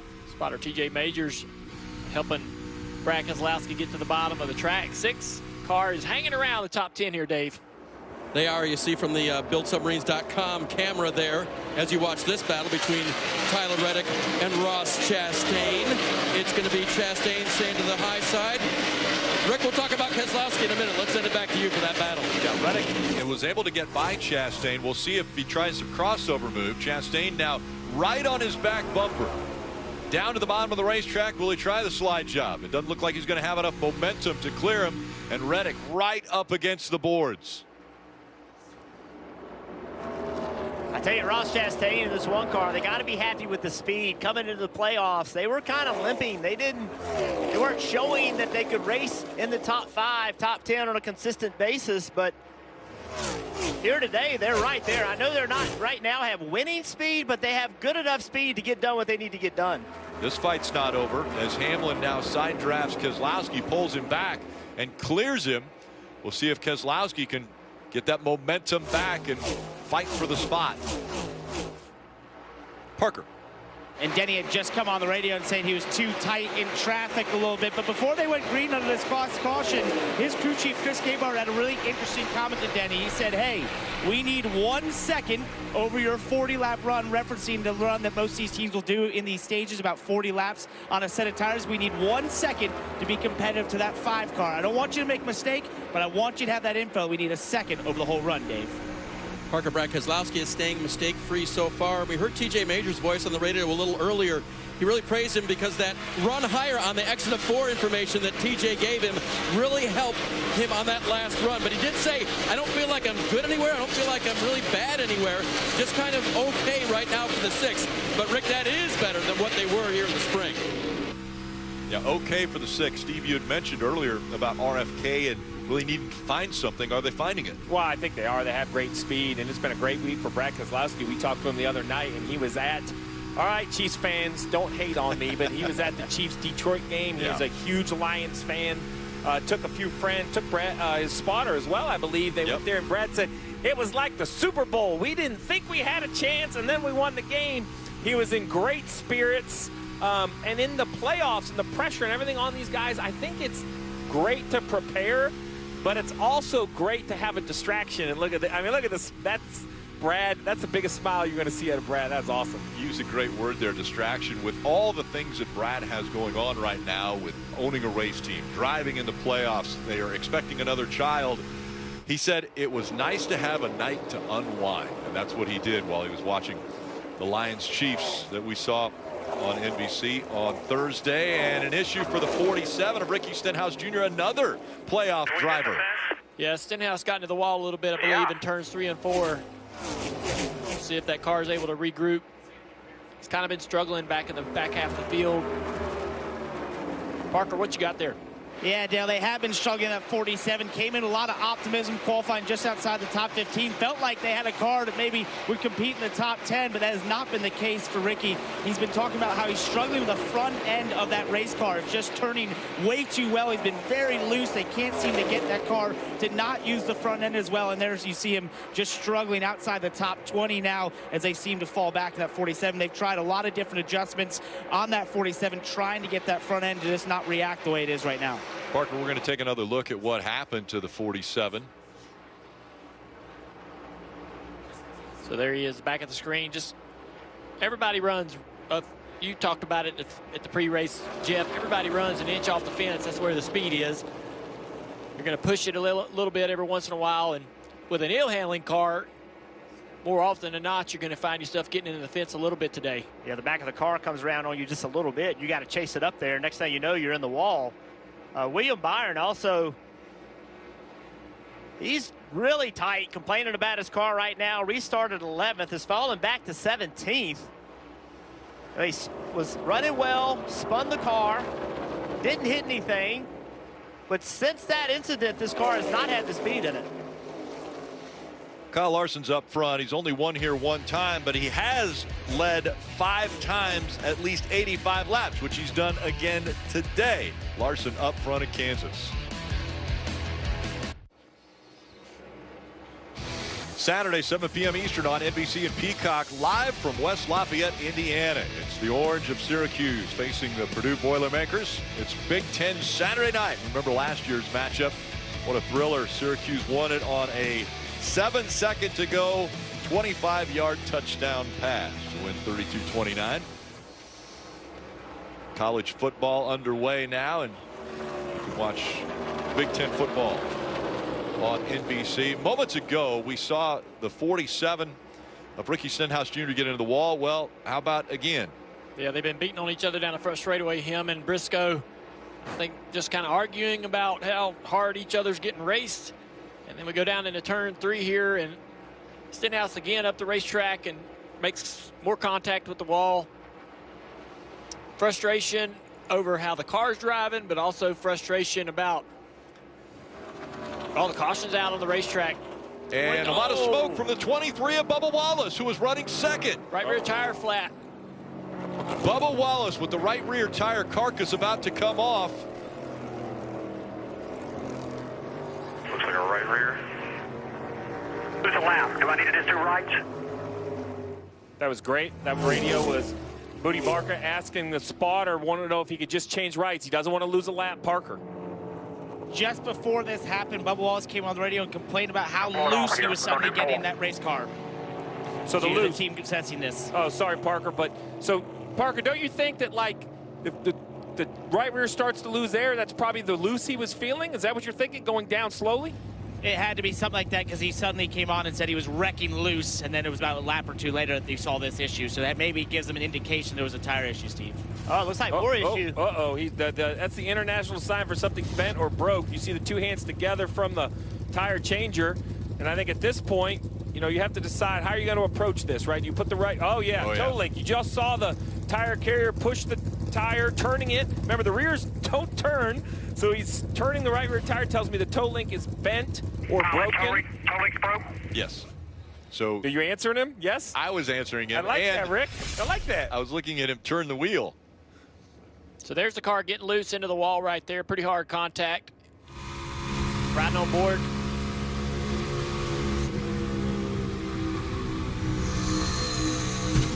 Oh, it blows out. You can hear the tire explode. Oh, man. That's just unfortunate for Bubba Wallace. 7th playoff driver already in this race that's had an issue. This racetrack, it just does it. It just eats playoff drivers up. It's kind of like the first round last week, a lot of problems with the playoff drivers. That first round, it's like everybody's preparing all year for the playoffs, and then when they get here, everything goes wrong.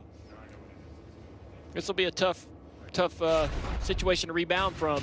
Well, let's take a look at our Toyota virtual car to talk about exactly what Bubba Wallace is trying to repair. Right there, you see it highlighted in yellow. That is the toe link that holds the right rear tire straight. And what happens is with contact, that link gets bent. So right now what the team is doing is taking the bolt out on either side, taking that out. That right there is what happens. You see the right rear point in and out. That's what the tire carrier was doing. So now they're going to replace that with a solid piece. Now this looks pretty easy on the animation, but the big issue is those bolts can bend as well. So we'll see how successful the 23 car is at changing this toe link. This is something they practice, Rick. You saw them instantly know what they're trying to do. Booty Barker on top of the pit box did such a good job of keeping Bubba in those races to make the playoffs. Now he has to manage this mechanical repair. And Steve, he brought the caution out, so they're on the DVP, which means they have X amount of minutes. Yeah, so they're basically 7 minutes to repair this on pit road, but now all the leaders on pit road, Kim. Including Ross Chastain, top left. He said, I need more rear grip. I can deal with the tightness that the car is giving me. They will put 4 fresh Goodyear tires on that, make a chassis adjustment. Tyler Reddick saying, if this is going to go to the stage end, I need to be between half and a number tighter air pressure adjustment on those Goodyears. Parker? At the bottom left of your screen for Denny Hamlin. He was marching into the top 5 there as that caution came out. The team said he's the best in turns 1 and 2. 4 Goodyear tires for him, Dave. And Kyle Larson was asked, do you need anything? He said, no, I'm good. I'll say 94 laps led now out of 110. See the race off of pit road. Who wins, who loses spots? Better pit stop for the 20 that time. Lost a spot. Larson and Elliott holding their positions. Brad Keselowski and his crew gaining 3 spots. Another playoff driver with an issue. This time it's Bubba Wallace while he was running second.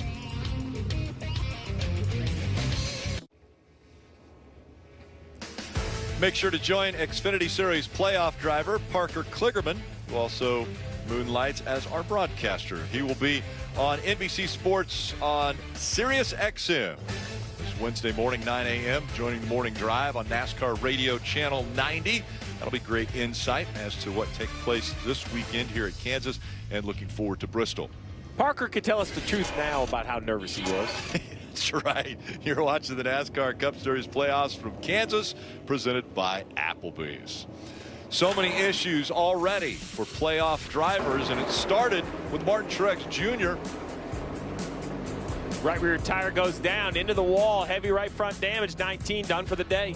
And William Byron having a good day, good speed, trying to find a little bit more. Overstepped his bounds.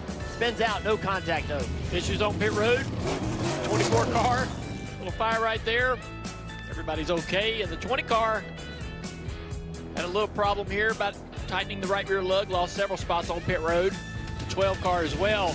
An issue on the left front. Worried about making sure that thing's tight. They are doing the smart thing here. It's going to cost them some spots on pit road. And unfortunately, last year's winner, playoff driver this year, Bubba Wallace, running great, having good speed. Flat right rear tire. Creates wall contact, and they had to change a toe link, but this isn't anything new, Rick. No, not new at all. As a matter of fact, 2016 is the only year where less than half of the playoff drivers have been involved in issues. So it has definitely been a tough racetrack for playoff drivers through the years. Junior, that brings me back. That's like Papyrus Racing days right there. Yeah, like that's I love it. Some old school stuff. I like it. Getting ready for the restart. There will be 52 laps still to go in stage 2. Chase Elliott on the inside and Kyle Larson on the outside. Larson choosing the outside line here. Whoa, a lot of contact. Yes. Bottled up back there when they were 4 wide.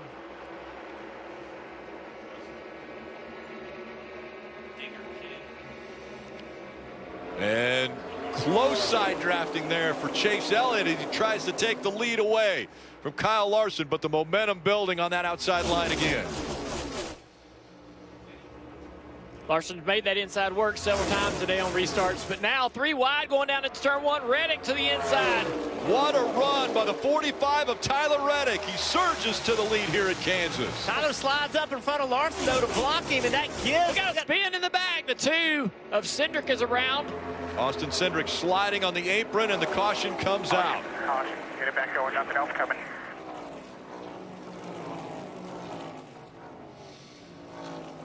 So just when things were getting interesting up front, the caution comes out. We'll have another restart. Yeah, business is picking up. The 2 is running 18th. So the caution comes out for this spin right here. Looks like he's going to have some help from Michael McDowell in that 34. Sideways goes the 2. Reddick, Elliott, and Larson. All 3 were fighting for the lead.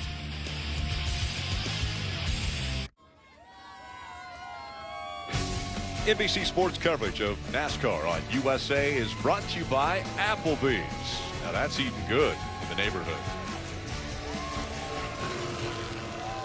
Kansas fans having fun. They're there in turn 2. They've seen some interesting things. As a matter of fact, they saw where Michael McDowell got into the back of the 2 of Austin Cindric. Wonder where that started. Yeah, restarts are crazy here.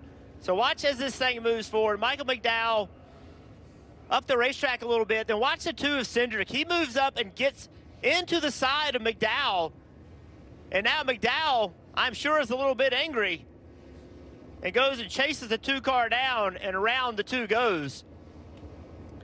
Well, that's not nice. No, that's just the aggression of this racetrack. There's so many places you can go. McDowell racing for the playoffs. He's got some damage from all that on the right front. I'm a little surprised they didn't pit and pay a little bit of attention to it. Yeah, the contact on the right front was with the 8 car of Kyle Busch, who's back in 17th place. So all those cars right there affected. His 23 car still on pit road making adjustments. They did a nice job of getting the toe leg swapped, and they got out on the racetrack before the DVP expired. And now he was the free pass, so now he's gone from 3 to 2 laps down. And why that really helps is there's no one a lap down.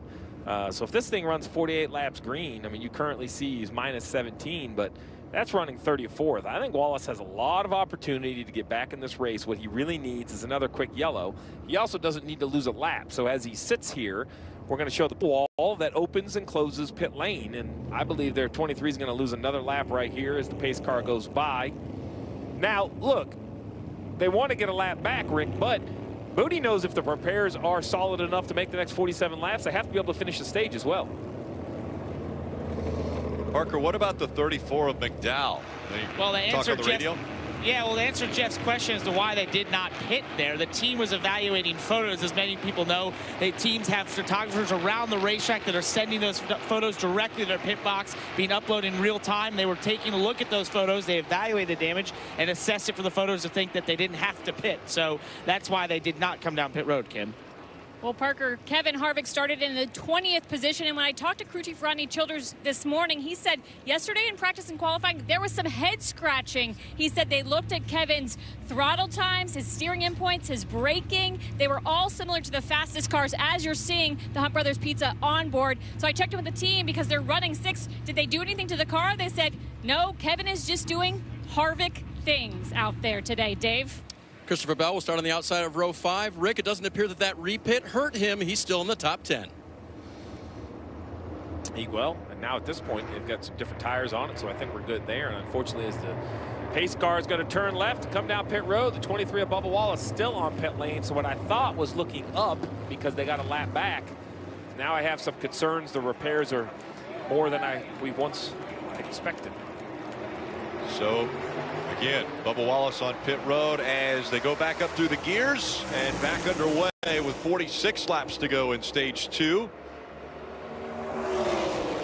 And Steve, they made minimum speed, correct? So they're not on the DVP. There's no time clock that they're fighting now.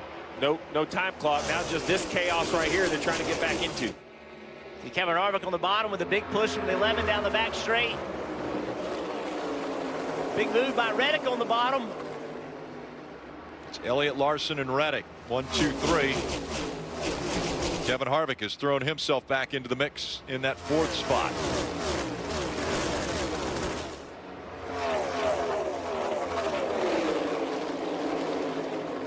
3 wide back here.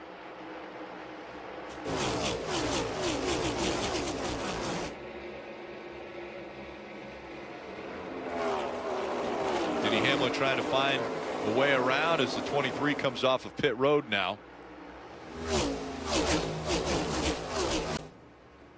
Blaney all the way down on the inside here, trying to get around Harvick. Not going to be able to clear it. Denny's almost trying to push Harvick back past the 12 car.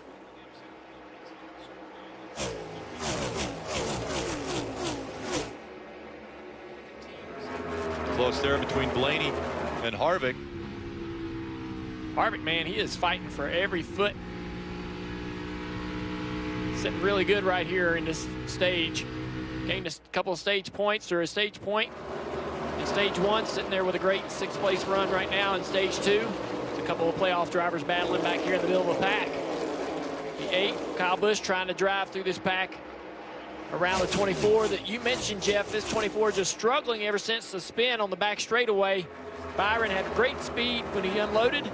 Good speed early in this race, but they've lost something in that race car since that car went around backwards on the back. Eric Almirola in the 10, fighting back on the inside of Kyle Busch, not wanting to give that spot up as things heating up between Larson and Keselowski on the top of your screen. Yeah, who saw this coming? The 6 car up in the top 3. It's a great run around the top of the racetrack for the 5. He's now closed the gap on the 9 of Elliott down the back straightaway. He goes to the bottom, trying to find clean air in 3 and 4. As these guys are down the racetrack a little bit, Brad Keselowski up there by the wall. Crew Chief Matt McCall this morning said everything was good. They drove good. Brad was happy with the car. They just didn't have the speed that they wanted in practice, but here in the race, they certainly seem to have reasonable speed at the very least. Yeah, they didn't really look that great in stage 1. I mean, kind of around 6th or 7th place. Not moving forward, but he's got track position now. See if he can hang on to it. Reddick trying to battle up there and take it away from him. A couple cars in the wall toward the back of the field. The 14 of Briscoe and the 7 as well. Yeah, I think it started right here. He's got a problem. 14 couldn't get down as far as to pit road as he went by, and very slow on the racetrack. I don't know what's going on. Oh, he said it shut All right, off. work all your switches here. Work all your. Weird. Some sort of electrical issue or an ECU issue. The car link still separating the top 2 as Briscoe. He's just gliding on pit road, or excuse me, on the apron. And right now the leaders are going to go by him. Yeah, if he doesn't get it fired back up, it'll be a caution. He's barely rolling on the back straightaway. Yes, everything's out. He has a 10-4. Just keep resetting everything that you can. So here we are on the back straightaway. The car's already lost power, and the 7's going to come up here running the top of the racetrack with nowhere to go. Luckily, not any hard contact. Everyone else is able to avoid. Not any hard contact, but you would have hoped that the spotter on the 7, and there's the yellow. Right there, like, I mean, I know it's hard to spot, but you got to kind of be letting your guy know we got a car slow going down the backstretch or slow run on the top. Yeah, for sure. But you don't know whether he's going to try to get to pit road or what. That top groove is the preferred line around the racetrack. Every driver's going to be heading into turn 3 against the fence if they can. But now he's got the car fired up again. It's refired. We heard it running down on the apron when he went by in turn 3. It's so fascinating, you know. You kept hearing him coaching about switches and stuff, so the battery's obviously not dead. The thing wouldn't have cranked back up. So you have to ask yourself, you know, all of these engines now have some of these protection modes. Well, if that fails, just like your street car at home, you know, you take your car and it's not running right. It's, oh, it was a sensor. Change the sensor. Car's fine now. And you like lose your mind because it's this sensor. Well, these race cars now have way more electronics involved. And there are sensors, and there are things that will protect them from themselves, right? There are low oil pressure sensors, things that make the cars not fail or blow up or have mechanical issues. So that's what makes this more complicated. The driver goes through the electronic dash and reads all these codes and all these things, but it's very hard to diagnose. So the 6th caution has now come out, and that means we'll have another restart with under 36 laps to go. Dave. Rick, it was an interesting run for Kyle Larson. He spent the time behind his teammate Chase Elliott, chasing him. And then when the caution came out, he said this. Yeah, we're a lot better than everybody.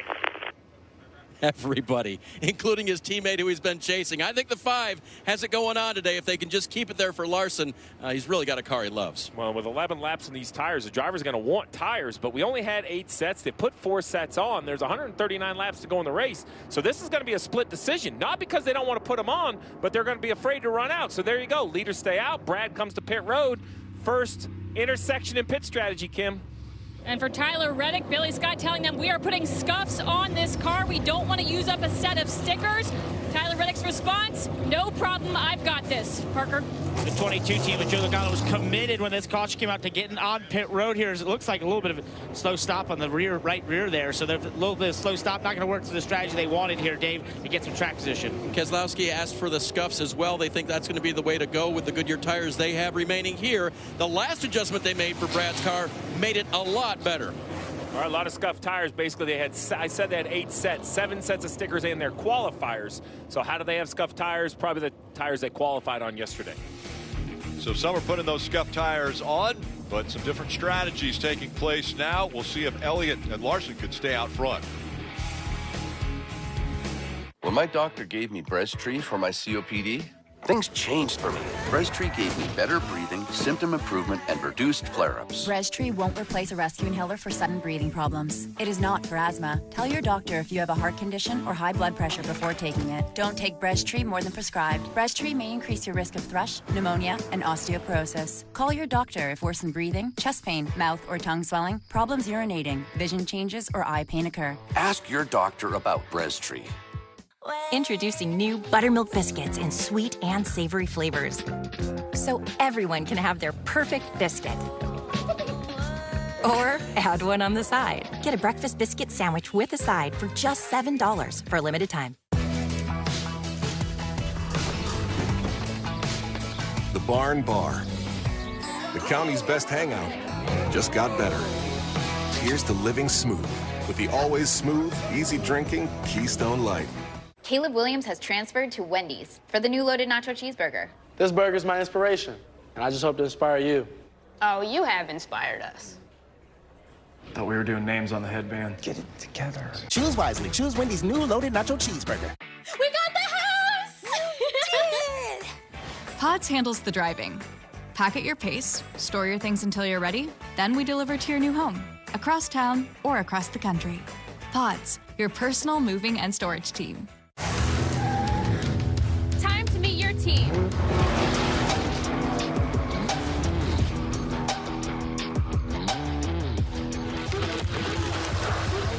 Who wants to race? Be part of something greater. Back in my day, we didn't have all these types of fancy chicken. Pretty sure you have buffalo wings and fried chicken. Well, we didn't have garlic parm or sweet bourbon barbecue. And he had to walk uphill both ways. And it snowed every time. Yeah, right, Grandpa. You're from Miami. You're watching the NASCAR Cup Series playoffs from Kansas, presented by Applebee's. Already, Martin Truex Jr. out of the race early. Right rear tire goes out for him. This just the second race of the playoffs. And Bubba Wallace also has been on pit road for numerous laps. He's currently scored 5 laps down. It's been a dominant performance up to this point by Kyle Larson. He's led 98 laps. Chase Elliott has been up front for 16. And they're getting ready to choose which line they want to restart in as we get ready for the restart. Larson's going to be on the high side. Chase Elliott down on that lower line. Blaney, Chastain, Bell, Buescher, Busch, Bowman, Cindric, and Keselowski all part of the top 10. 7 playoff drivers already today have had issues, and this is just the second race of the playoffs. Parker? Right, and one to clean up on my end. Here's the 34 of Michael McDowell, where I said they didn't think they had the damage to come and pit on that last caution. The team did assess that they had damaged that right front splitter area, which caused Michael to be very tight in that race car, so they elected to come down pit road and fix that damage under this caution to the best of their ability. They didn't think they had time under that last caution. Also, another playoff driver that's struggling that came down pit road multiple times in this caution, the 47 of Ricky Stenhouse Jr. He said on the radio he felt like they brought a different car than yesterday. They've made numerous setup changes at 47, trying to get it to handle better for him as he's now at the back of the pack, guys. Well, and you see the points that they run with that issue, the 47, or trying to make it drive better. Currently 24 below. McDowell 37 below, 14 for Wallace. Logano 6 below. And here we have a split decision. Brand new tires in 10th. The 6 of Keselowski, 4 of Harvick, 45 of Reddick. Those are the cars you want to focus on with the new tires. Can they make progress on the restart? It'll be 33 laps remaining in stage 2.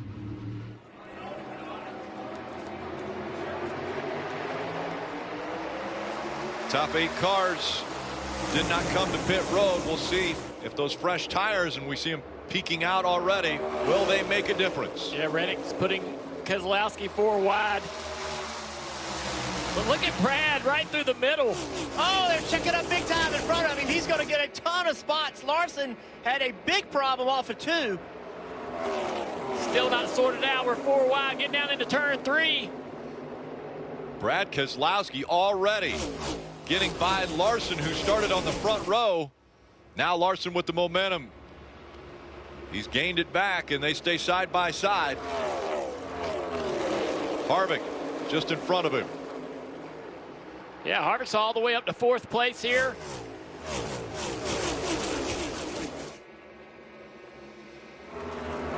Harvick making the most of those pressure tires, and he has made his way into the top 5. Big loser in all that is Chastain, all the way back to 20 and getting shuffled back. And all that going on the exit of turn 2. And the 5 is continuing to drop back. Yeah, he's fallen back to 11th already, and now down to 12th. That's wild what's happened to this 5 car in a couple of laps here. Let's take a look and see off of turn 2 here. Jeff, as they were going down into turn 1, he's on the outside. He gets put 3 wide. Just gets really loose. Back of the car just came around, had to check up.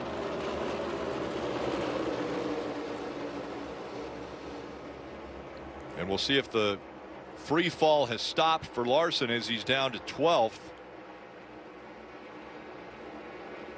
Logano and Busch both in front of him. Big run from the 43 here off the top of the racetrack. Erik Jones trying to make that pass. We see race leader Chase Elliott with Blaney and Harvick behind him. Harvick already up to 3rd, Blaney to 2nd. Well, and Kevin Harvick on the new tires, you see how much more grip it has. I think he's going to have a huge advantage.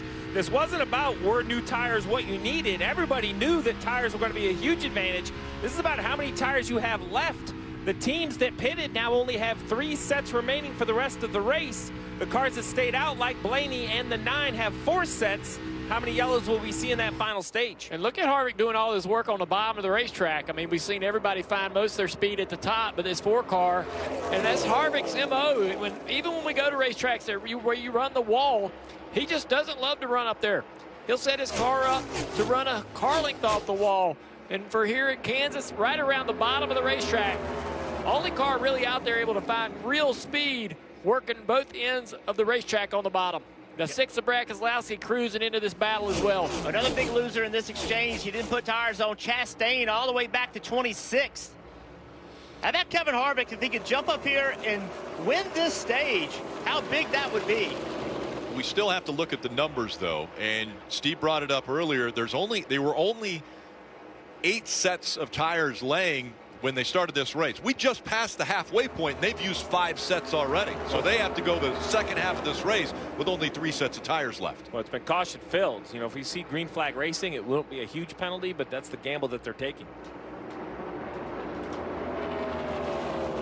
27 laps to go in this stage, and 2 cars that we thought would need to overachieve are sitting there in 2nd and 3rd. This 4 car, Harvick and Keselowski. Keselowski just a little bit quicker right here. Looking at the Sunny D Ford of Harvick down into turn 3. Brad's going to have the momentum on the top.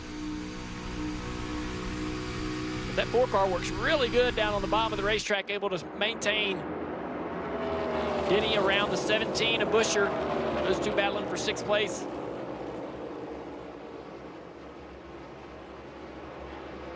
Top of the screen, the battle for the lead. Yeah, Elliott's pulled away from Harvick. Has about 8 car lengths between the two now as the 6 closing in. Now Brad to the bottom of the racetrack at turn 3 and 4. Not as highline dominant as 1 and 2.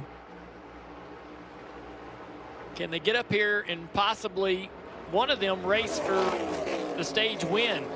That'd be incredible today. I don't think either one of them thought they'd win a stage today, but here they are. Keselowski has fallen behind the 4 just a bit, and the 4 has closed the gap now to under 4 car lengths. Looking to the inside of Elliott. Elliott fades off the top of the track, comes down the racetrack a little bit for that exit. Trying to break the draft a little bit down here on the apron.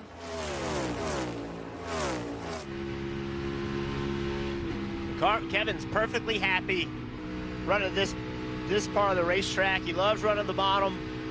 It's going to be a hard pass, though. Chase Elliott will build so much momentum down the straights. Once again, Harvick to the bottom of the racetrack. Drifts right back up quickly, though.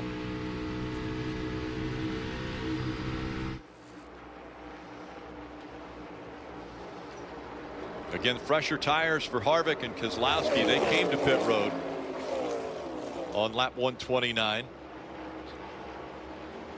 So we saw the new tires blast off really fast with tons of grip.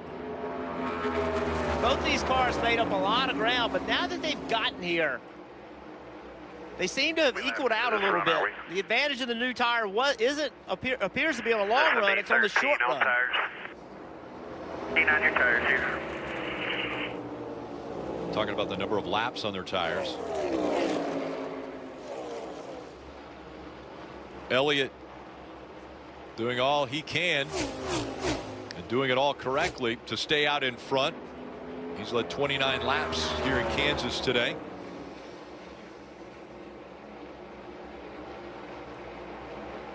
In a season that's been difficult for Chase Elliott, missing 7 races throughout the season and the playoffs, but now he's out front at Kansas.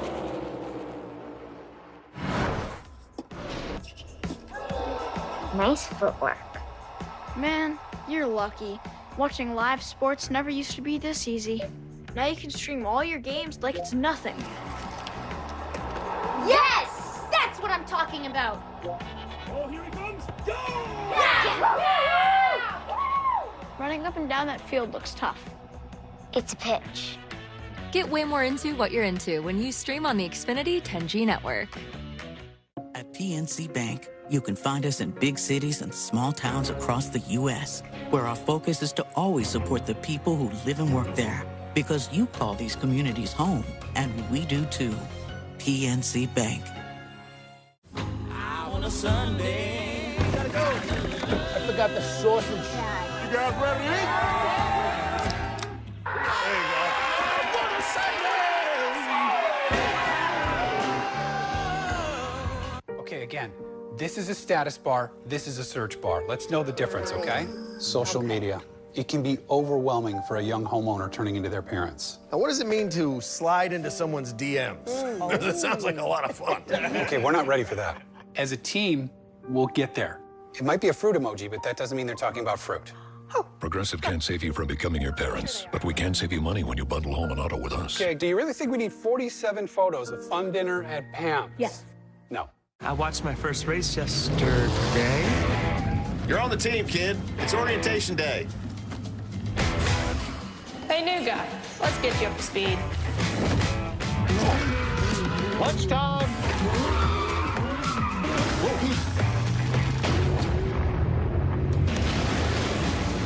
Your workspace is ready.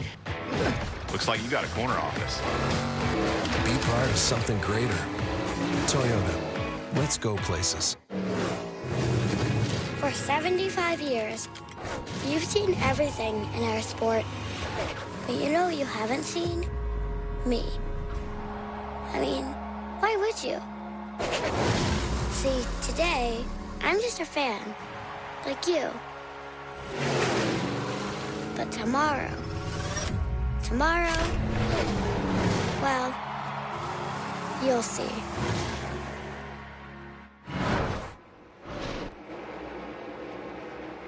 It's NASCAR Cup Series playoffs from Kansas, the Hollywood Casino 400, as we see Brad Keselowski take second away from Kevin Harvick. And now it's Chase Elliott who's out front. Let's go through the field, brought to you by eBay. We'll start with Parker and Chase Elliott. Well, Rick, I spent some time with the crew chief of the 9-car, Alan Gustafson, this morning, and I sensed something in their hauler I had not sensed, well, at least for the last few months. That was confidence. He was confident in the things they'd found this race team in the last couple of weeks, and he said, you know, it's a lot of the things I thought were going to come online, say, 6-8 weeks ago. We just didn't do that. We didn't get Chase into the playoffs, but he said, I'm starting to see it now. What a better way to display that than be up front leading, Dave. Keselowski running second now. I asked crew chief Matt McCall what it was like working with the boss this year, and he said, you know what, he's got so much going on now that he's part owner of Roush Fenway Keselowski that he's very, very structured and very focused. That's been great, and I think it's been good for Brad. Kim? Kevin Harvick running in the 3rd position. When I checked in with the team this morning, they were talking about how they still don't have the outright speed they want at intermediates. In terms of speed, they said it feels like bringing a knife to a gunfight. But despite that, Kevin Harvick has found a way to the front of the field. Right now, just saying way too loose on that Ford, Parker. And Kim, the fastest car on the racetrack is right behind him. That's the 11 of Denny Hamlin, who maybe had foreseen this just a bit ago. Take a listen to his radio under a couple cautions ago. Don't think fellas up front know what's coming. There's my guy. I'm with you. I'm ready to suit up with him for sure. You gotta love a confident driver and a confident driver that can back it up as Denny's going to the front, Kim. Tyler Reddick running in the 5th position. We know how good he is running the wall, so he took a different approach in practice. He ran all the lines he knew would be fast without running the wall because he wanted to have options, because even though he likes it up there, he said it's very risky. And he said, I know what I'm good at. Why not try something else? They have told him be cautious using wide open throttle in the middle of the corner after what the 23 had, Parker. And how about this run for Eric Jones and Legacy Motor Club right now in the 6th position? When we came to the garage this morning around 11, this team was inspecting the rear of that race car. They did not get that race car out to the grid till very late as they had to change the rear transaxle. Normally as pit reporters, we get to speak to the crew chief of these teams through that time.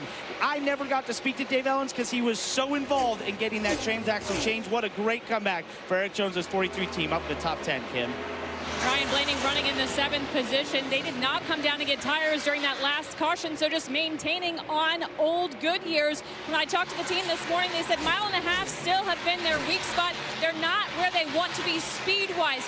So I asked them what they need to do today to feel comfortable going into Bristol, and they said they need another top 10. They got a top 10 last week in Darlington. Right now looking good for Ryan Blaney, Parker.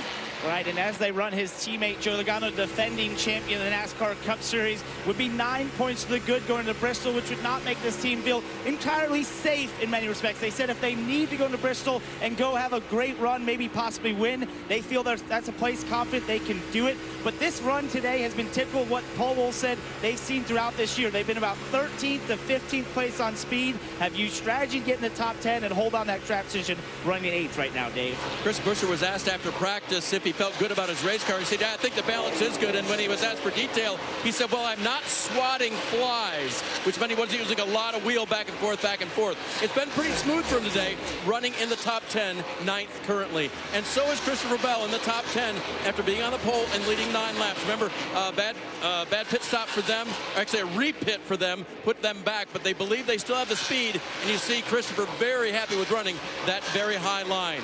What happened to the 5-car of Kyle Larson? We saw him get loose off of turn 2 after restarting on the outside of the front row.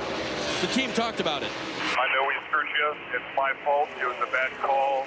Keep your tires on you, and we'll figure out a way to make it up to you for the rest of the race. Well, goes back beat you at the top a long time ago, so certainly.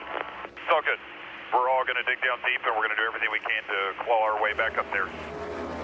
Cliff Daniels, the crew chief, being apologetic and also encouraging, but the driver saying, you know what, that's on me too for choosing that high line. They'll try to find their way back. Remember, they think that car can be the best today. It has been a lot of the day. Just really surprised by the difference in tires. I know we do have a couple cars, one actually leading the race, that did not take tires. A lot of cars, though, that struggled. When you get in that dirty air, if you have a little moment and it's going to lose you some positions, Steve, and you get back in dirty air and around cars and new tires, they see blood in the water. Yeah, that's exactly what happens, right? I mean, look, Chase Elliott is leading the race on the same strategy as the 5, and I think that's what Larson was saying. You look at tire sets remaining, those drivers with 4 have an advantage if we see yellows in this final stage. But once you get, a tire deficit and lose track position, man, they take advantage. But I'm not sure if Elliott, while he is leading, we're going to see if those old tires can hold off Brad Keselowski to win the stage. Keselowski has closed the gap now. He's within a half a second. And the 9 of Chase Elliott's going to have to go by the 2 of Cindric. And it slows Keselowski down as well as he went up the racetrack and was behind the 2 for just a moment. Brad actually gets a little momentum down the back straightaway running that higher line, Steve.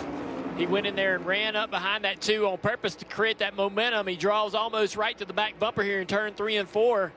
The 9's taking the defensive line. Right behind them, here comes the 11 car as well. Denny Hamlin, he wants to get in the middle of this battle. He's faster than both of these cars in that purple number 11 right there.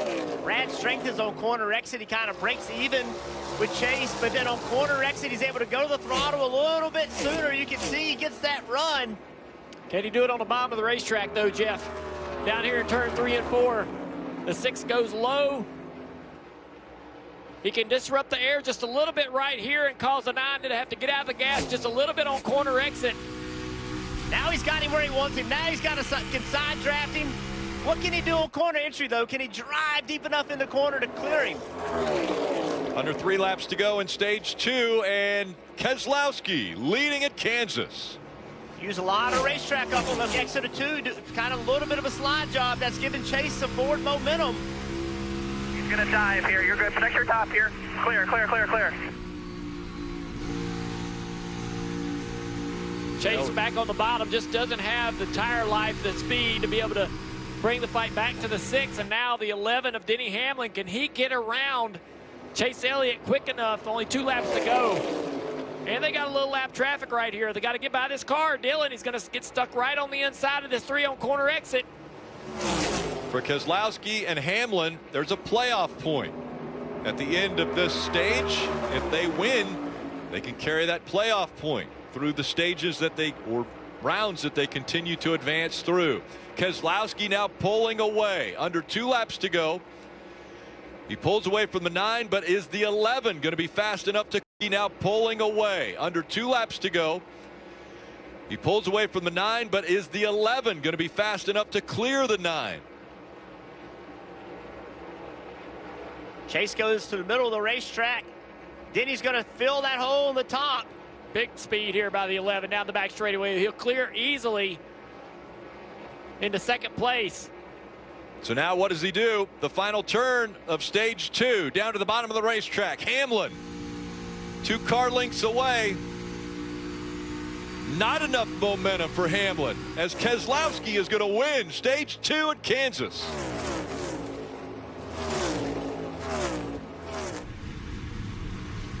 Hamlin, Elliott Harvick, and Reddick top 5. Jones, Blaney, Logano, Buescher, and Bell the top 10.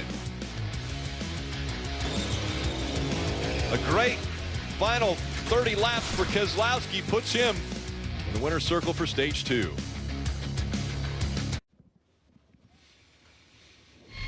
Next week, Saturday night, at the last great Coliseum, Bristol Motor Speedway. Cup Series playoffs continue, and it's an elimination race right there on the short track. That race coverage on USA at 7:30 p.m. Eastern. And we look at the whole weekend. Friday, it's countdown to green at 7 o'clock for the Xfinity Series race. And by the way, there will be an Earnhardt back in the field there, the one that's actually sitting next to me now. Dale Jr., you're going to be competitive over there. What do you think you're going to do in that race? Man, that would be nice if I'm competitive. Every time I race in the Xfinity Series, you're reminded of how tough it is, and the guys that do it every week, they're good. They're good little drivers. So I'm looking forward to it, though, Jeff. Look at the bright side. You picked a really easy race. I know, right? I do not know what I was thinking about that, but I love Bristol. I miss it so bad. I want to have another go at it. So we're going to go have some fun. Hopefully we'll qualify into the show. I know won't be automatic, but hopefully we qualify in the show and has fun. Listen, if we try to talk to you during yellow and you don't talk, we're going to take offense to that. Yeah. So. Kim. Big stage for Kevin Harvick, earning some points there as he came into this race below the elimination line. That was one of their goals for today's race. Kevin just saying way too loose. Rodney said, okay, we'll make a half a round adjustment in the right rear. You see that happen right there. 4 tires, Sunoco fuel, Parker. On the top right side of your screen, Denny Hamlin there came on the radio and said, I was just barely tight and need a little help turning in 3 and 4 there as he came short of winning that stage. The bottom left of your screen, Chase Elliott, who's led 47 laps, said he was very happy with that race car. It just got a little too loose late in the run, Dave. Stage winner Brad Keselowski was asked if he wanted more security. Short run, no. Long run, yes. They picked up 3 spots earlier. Does he hold this time? He will. And it was close. Keselowski does hold his position coming off of pit road. Hamlin was right there, coming with a little momentum. Half a car length separates the top 2 off pit road. We'll have a restart when we come back. Well, Super Motocross World Championship playoffs were yesterday. At least the first playoff was. Big news in the 450 class. Jet Lawrence's undefeated streak, it ended. He finished 7th and 2nd in the 2 heat races and sits 4th overall. And it was Chase Sexton who had a huge day, winning both heats and is atop the standings heading into next weekend. And of course, next weekend it will be Chicagoland Speedway. That's Saturday on Peacock, right there in Joliet, Illinois. And the championship finale, September 23rd on USA from the LA Coliseum. Yeah, playoff 2 at Chicagoland. The other big thing is the points double. So, when you talk about Chase Sexton currently leading with 25 points, Ken Roczen is second with 22 points, 3 points behind. Well, it's going to go to 2 points of position. So instantly these gaps can be closed down. And as the vice gets turned up, we saw it in NASCAR. When the playoffs entered NASCAR, the competitors were put in new positions. And now we're seeing the same thing with the riders over in the motocross world. And problems for the one of Ross Chastain. Crew member over the wall too soon. Yeah, so if you stay right here, you're going to see you're allowed to have this guy's okay and this guy's okay, but this man right here cannot be in the pit stall before this line. So that right there is over the wall too soon. They allow the guy carrying 2 tires, the gas man, to get a little bit of a head start, but the tire changer must wait till 1 pit stall away. So therefore, over the wall too soon. That is from the camera system. It's called the Pro system that NASCAR uses, all digitally recorded and actually digitally officiated. And in the end, Kim, now the 1 car is going to go to the back. It'll be a tail end penalty. And as we talk pit stops, William Byron's team spent extra time on pit road. In fact, they'll restart 27th. I looked to see if there was a problem on the stop. No, they just need to make major adjustments, specifically on the front end, way too tight, and then it trends to the loose side after that, Parker. And Kim, for Denny Hamlin, who won here in the spring, I think he has a car capable of sweeping the races here at Kansas this year, showing one of the fastest cars on the long run. So that's what he wants. He wants a long run. What does he not want? Cautions. He only has 2 sets of tires in the pits here, Dave. Parker, Truck Series Championship hopeful Carson Hocevar is having another good run here. Finished 17th at Darlington last week and only his 2nd start, and is earning a good again here. He'll start on the outside this time. Ricky thinks maybe Bristol for now is his only race on the schedule, but stay tuned. He might be in the 42 more later this season. Yeah, he's looking impressive. I think warming up the tires or cleaning the tires, the 6 and the 11, I think made some contact before we get this restart. We'll have to take another look back at that. Final stage underway from Kansas. Brad got a great jump there, and he's going to get away from the 11, so the side draft can't happen. Then he draws right back up on his quarter panel here through the outside of turn 2. Good momentum for that 11 off of turn 2, side by side down the back straightaway. They've broken away by a couple car lengths on the 2nd row. And you heard the confidence that Denny Hamlin has in his race car. He drove that thing into the corner. Keselowski tried to outdrive him. Denny wasn't having anything to do with it. Don't look now, but here comes Eric Jones in the 43 as well. They had such a huge run on those 2 cars leading, running side by side. Look at Reddick around the outside, almost into the wall right there. Reddick and Eric Jones now fighting for the 3rd spot as they've fallen back, but they had huge momentum. Keselowski out front, Hamlin running 2nd. Jones and Reddick still trying to decide who's 3rd.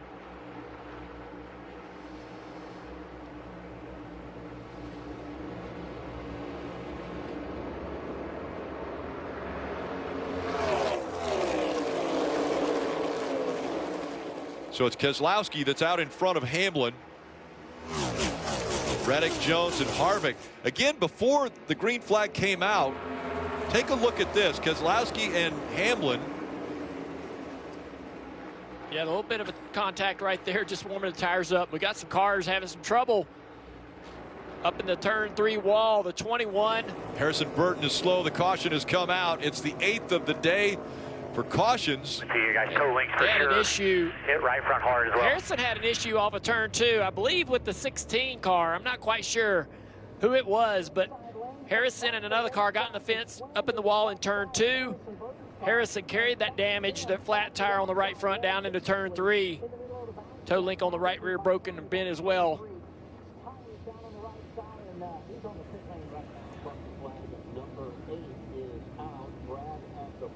You They go to work right on the 21. Yeah, right front's not wanting to come off. Toe link and right front. So the toe link is repairable on pit road. It takes a little bit of time. That's what we saw at Bubba Wallace. But there are rules about changing any other parts. We'll have to see if there's more damage. Let's take a look. Riding on board with Justin Haley here. The 42, Hocevar up the racetrack. He's going to squeeze the 21 into the wall. That contact right there knocked the right front tire down, bent the toe link. Into the wall goes Harrison Burton. The caution comes out, which means another restart. Under 100 laps remaining here in Kansas in race 2 of the playoffs.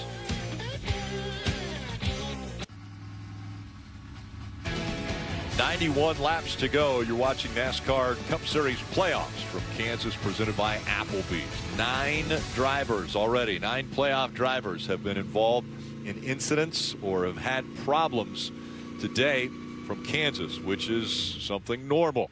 Let's look at the keys to victory lane, brought to you by Ruoff Mortgage. Well, with the 91 laps to go, some cars have 2, some cars have 3 sets left. If it goes green, no problem. If we get a bunch of yellows, it's going to be a challenge for the cars with only 2 sets. Yeah, restarts. We've seen how aggressive they are. You've got to go pick up spots. You have to be aggressive to make the moves, but don't be too aggressive and take yourself out of this race. You also got to be aggressive on pit road. You can't speed, though, and also your pit crew needs to make sure they don't have any mistakes to be able to slow down them pit stops and cost you a lot of track position, keep you toward the front of the field. Just moments ago, we saw the 34, the 5, and the 24 all on pit road. Kim, what was 24 doing?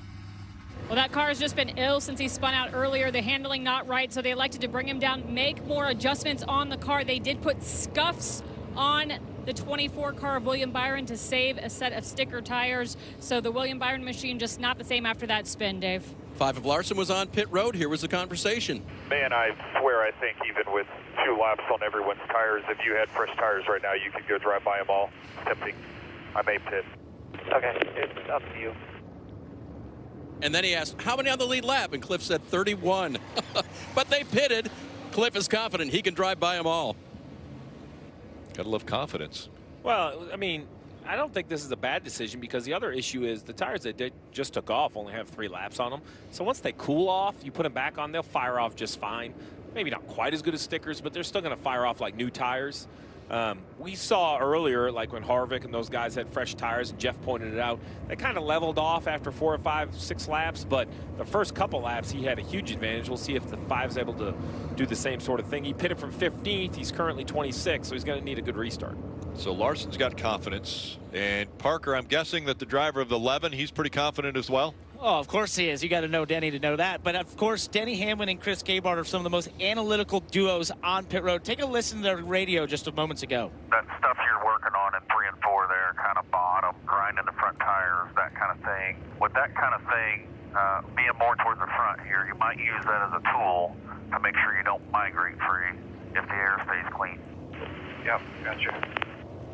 I just love that because it's such great information. And it's something that obviously the 11 car has not experienced a ton of. I've only led 1 lap today, but that is all the race cars that get to the lead seem to migrate very free. As they have that clean air, they sort of build the air pressure in the right rear, and those cars are getting very free at the end of the run. Maybe what he's doing down in 3 and 4 can help him solve that and be able to keep the lead once they get it.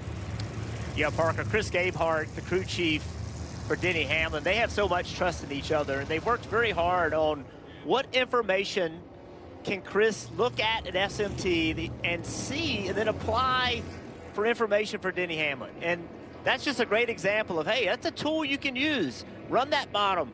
heat that right front up, save the right rear tire, and that's a great opportunity for you to be better on a long run. Just such good information. On the left side, you see the playoff drivers with the yellow line underneath their name, but there's so many drivers inside the top 10. And how about these two guys right here? Eric Almirola in 13th, Kawili Joy in 14th, both inside the top 15, having a great run today. We got Eric Jones up there in 4th. So teams that didn't make the playoffs trying to finish the year out strong with a good run. We've mentioned the chaos that has taken place on restarts at Kansas. Well, let's put you on the cars for this one. All the onboards. Gets us back up to speed as we're back underway. Another great launch for that 6-car Keselowski. Really been the only car that I've ever seen on restarts to be able to lurch forward and clear the outside line.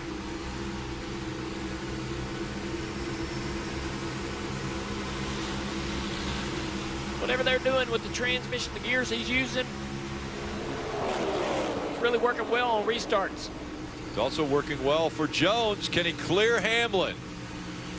They're going to run side by side down this front straightaway, but so is the cars behind him. Nobody's going to really have a run. Denny's going to clear on the outside. Harvick to the bottom of the track again. He's running 4th, trying to hold off Reddick, who's right up against the wall. Reddick back on the outside down the back straightaway is going to clear into 4th place. Now Reddick goes to the bottom of the track. He's blocked by Jones. Really impressed with Jones's car to be able to not be completely on the bottom, about a groove up, and still beat Reddick off the corner.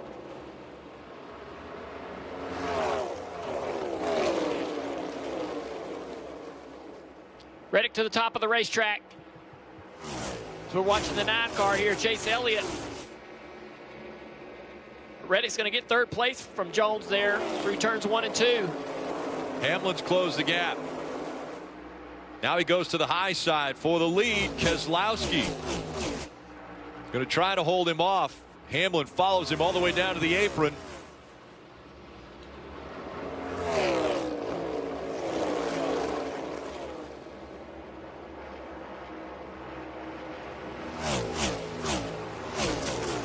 RFK have not been stellar on mile-and-a-half tracks this year, but with 4 of them in the playoffs, starting with this one right here in Kansas, Brad Keselowski and Chris Buescher knew they had to be better. Keselowski's already been out front for 19 laps, but now in jeopardy is Hamlin, trying to take that top spot away. I think Denny just a little bit better, but he really can't find the clean air. Brad's doing a good job of basically taking away the top and the bottom by running in that 3rd groove. Keselowski to the bottom. Hamlin stays up high. Yeah, pretty interesting right there. Brad Keselowski changing his line up a little bit, making Denny Hamlin guess. These guys had a little action last week. Suarez Bowman, that fight for 13th. You see Larson back there as well, running in the 15th position. Yeah, I'm sorry, Junior. I was going to say Larson gained 14 spots already since the restart. Yeah, and he's about to gain a couple more on these guys right here. Looking through the middle of this 3-wide situation. He's going to get on the outside of the 48, have the momentum down the front straightaway to clear that easily. He's done all of it just like that. Just been right up on the boards, making passes. Got real aggressive on the restart. Now going to the bottom on Suarez. Look at Denny and them up top. Brad had to defend that low off the exit of turn 2 and slow down the momentum the 11-car had. Denny to the bottom of the racetrack. Is it an opportunity for him to be side by side? He's right to the quarter panel. Coming up to you. Side drafting down the front straightaway. Stay away. He's still going to be there. He's still there. Just be smart here. Inside by himself. Just hit your marks up top there. Reddick's driving up on these 2 cars as they run side by side, but Denny's going to clear easily for the lead. Here comes Reddick on the inside now. A little more momentum out of Keselowski as well. Can he fight back? Reddick's going to slow him down. Rick side drafting him and down into turn 3. Reddick's going to clear. Here comes Keselowski fighting back on that outside. Reddick slides up in front of him on the front straightaway. Big run from the 45 now. Got pushed off the nose of the 6. What does he do with the speed? He goes down, but Hamlin also wasn't going to stay right up against the wall. So now Hamlin in front of Reddick. Denny Hamlin, the car owner of Tyler Reddick, and they've worked a lot together on driving. They've tried to help each other. Reddick very good on these racetracks up against the boards. Hamlin trying to learn those skills from him, and then Reddick learning skills from Hamlin, like for Martinsville, Richmond, etc. Road courses. Both of them working together. Now here they are battling for the lead. Who told who the most? Yeah, Hamlin's putting 3 car lengths on Reddick. We'll see if Reddick can reel him back in. Dave, how about Brad Keselowski now running in that 3rd spot? Yep, held him off as long as he could, but then radioed the crew after he got past. That's all I got, man. They're just faster. Yeah, man, we're P3. Last stage of this race, man. Stay focused. We're good. That's right. Matt McCall knows there may be another restart. There's certainly another green flag stop before the end of this race. It's so demoralizing to get passed by those cars, and that's great advice to sort of pick the driver back up. Hey, man, we still got a great shot at a really good result. Big picture here. Brad, as they run, is sitting plus 39 to the cut line. That's incredible for this team, considering what they've been through. Yeah, they came in. They were only 18 above that cut line. So a big day here at Kansas, but there's still a lot of time in this race. 77 laps to go. Let's look at the progressive telemetry on the 6 car of Brad Keselowski.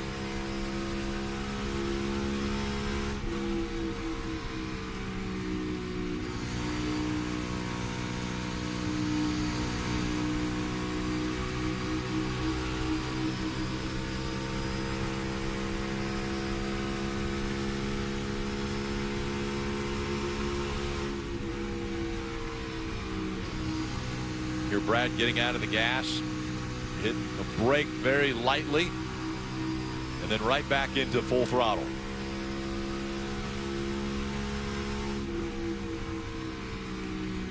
It's Denny Hamlin back out front at Kansas. Reddick chasing right behind.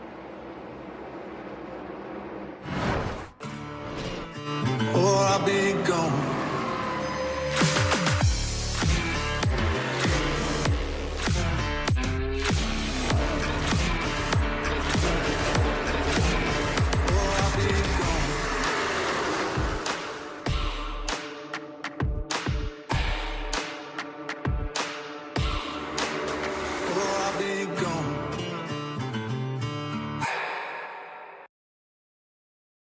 It's official. Caleb Williams is transferring. My man.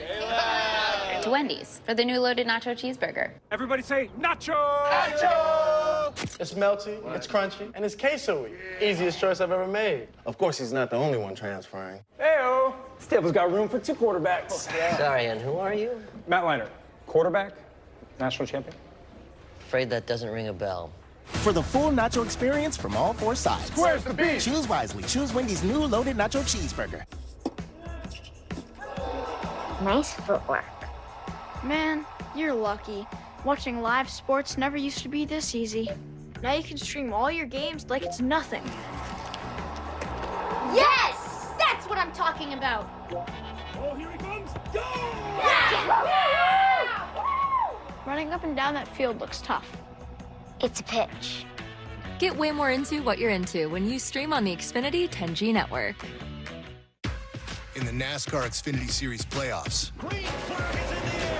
names are made here, and here, and definitely here. But with the championship on the line, your name can only take you so far. A will to win, a hunger for speed, and a whole lot of attitude. That's how to see your name in bright lights. The NASCAR Xfinity Series playoffs.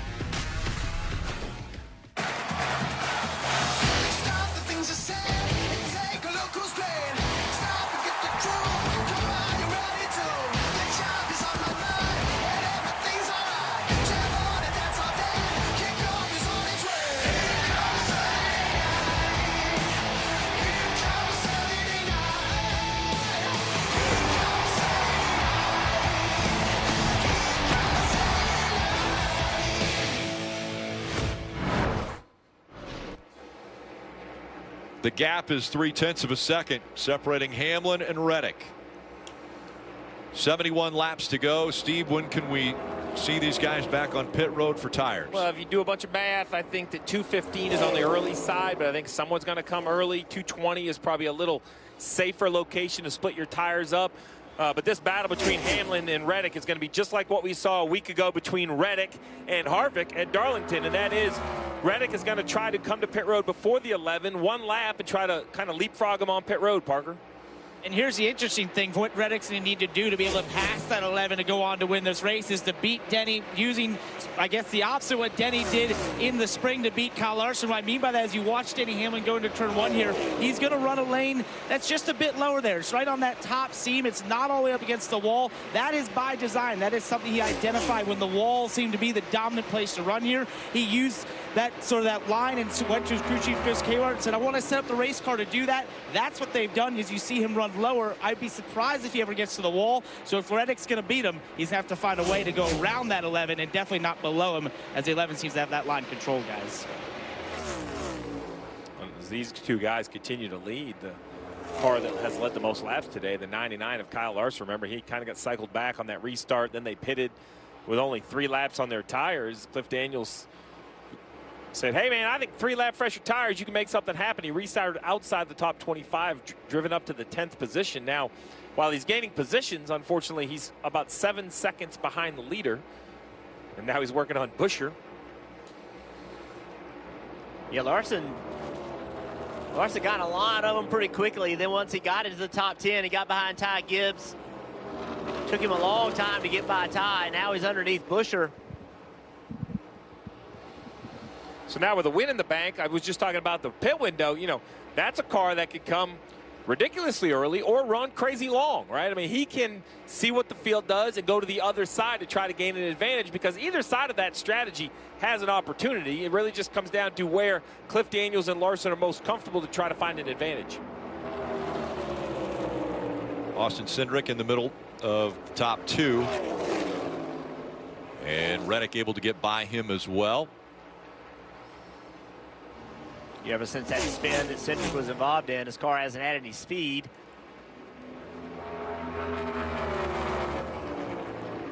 I do want to update you. I know it was on the screen earlier, but the 21 of Harrison Burton, the DVP clock expired on the 21, so he's off the track.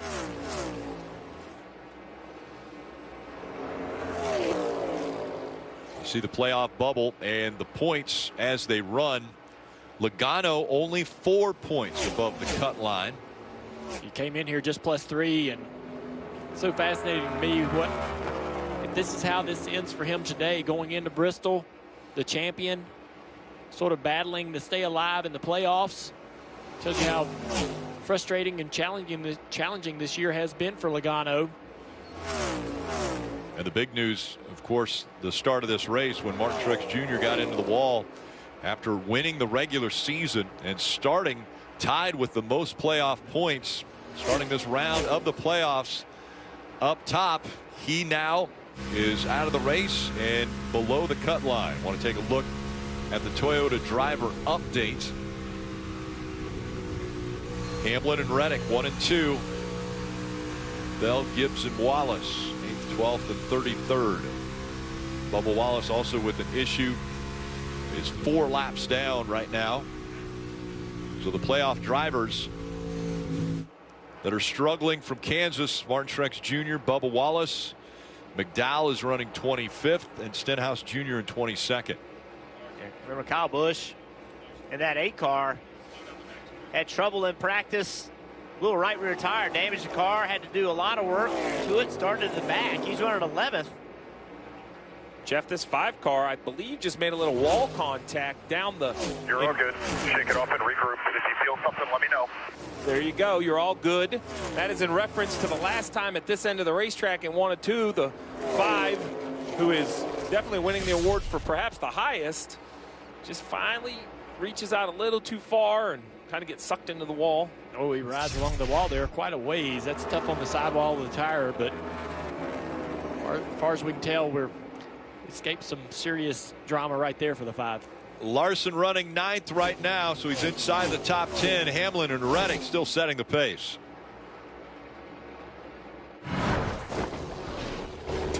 Advance? In Advance Auto Parts. I need that die-hard power. And the reliability and rugged durability, right? Yes. That's why diehards choose Die Hard. And Advance Auto Parts is the home of Die Hard. We'll even install yours for free. Hey.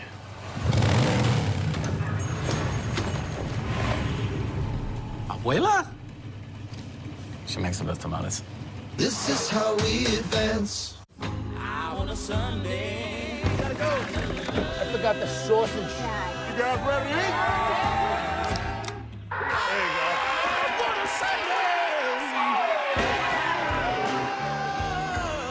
Back in my day, we didn't have all these types of fancy chicken. Pretty sure you have buffalo wings and fried chicken. Well, we didn't have garlic parm or sweet bourbon barbecue. And he had to walk uphill both ways. And it snowed every time. Yeah, right, Grandpa. You're from Miami.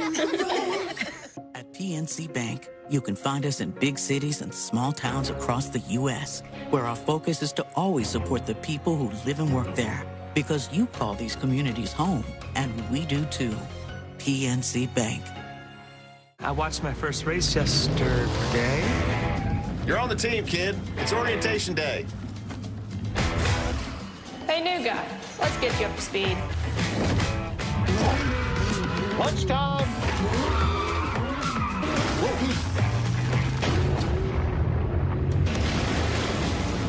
Your workspace is ready. Looks like you got a corner office. Be part of something greater. Toyota. Let's go places. Some days, I don't have time to slow down. So sipping on coffee just isn't an option. That's when I turn to 5-Hour Energy. It's my 5-second coffee. Discover 5-Hour Energy.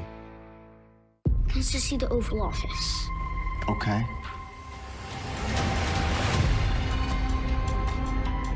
Did you find the letter opener? I did not. I also managed to lose track of Henry's doll somehow.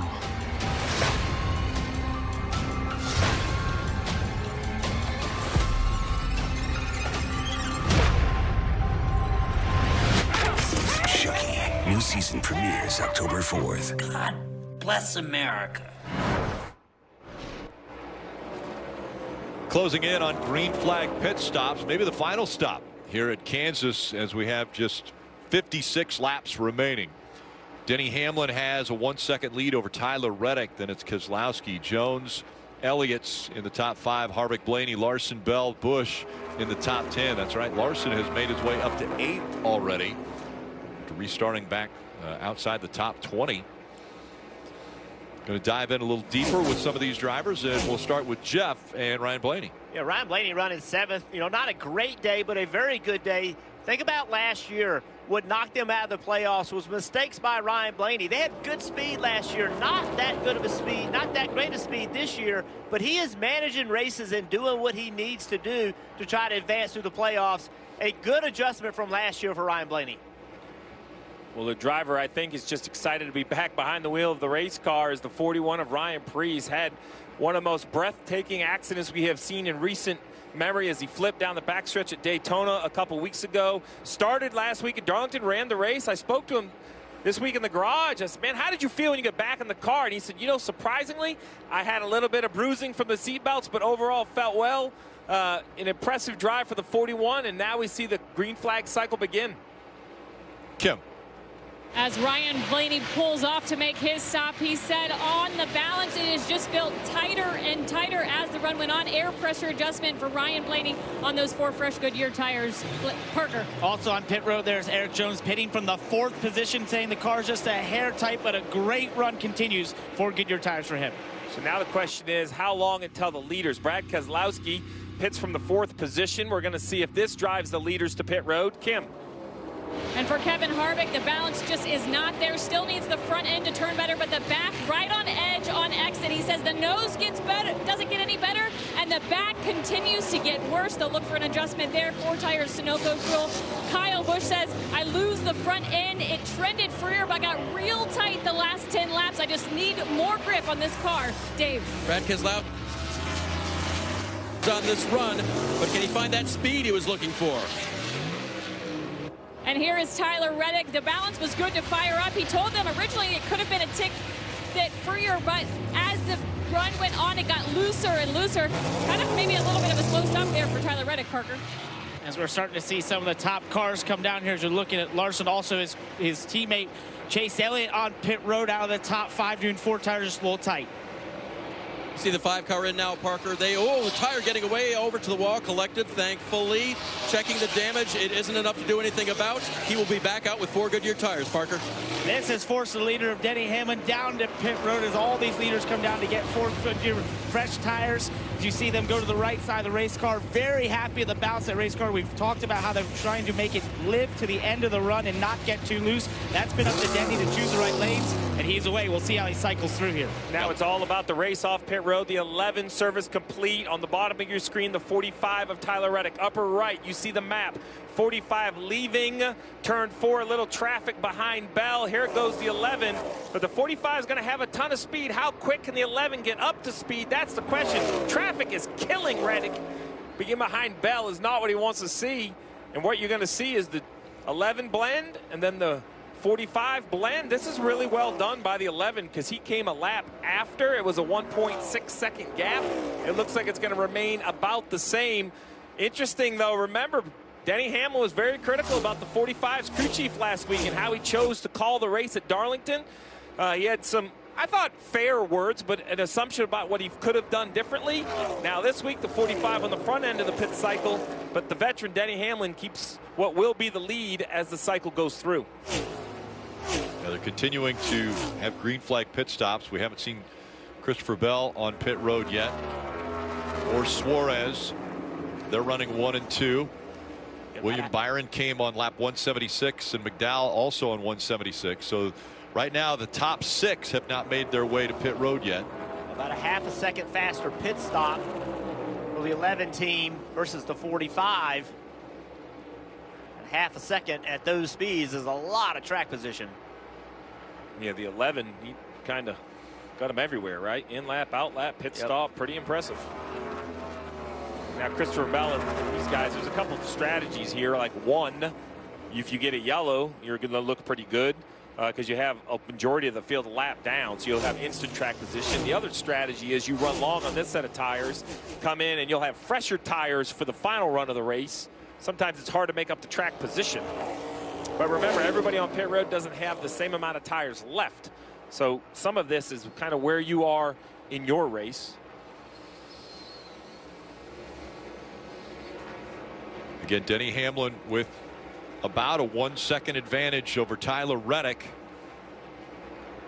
They have already been to pit road. Won't need to come back if a caution doesn't come out. Everybody else still going through their green flag pit stops. Bell, Suarez, Byron, McDowell, and Gilliland still to come to pit road. There's Byron now. And to Steve's point about having better tires, staying out a little bit further, that's exactly what Rudy Fugle wanted to give William Byron, just a few laps better tires to see what difference it would make. You see the chassis adjustment right there. That car handling still not to his liking. In fact, they think there might be a little bit of damage on that diffuser from that early spin. William Byron done with service. As the 24 finishes his service, now the 20 of Bell, who was the leader of the race, has pitted from the lead. Fresher tires, so if you put tires on now and a caution comes out in just a few laps, you can stay on the racetrack. Dave, the 20 coming all the way down to pit stall 1 in front of you.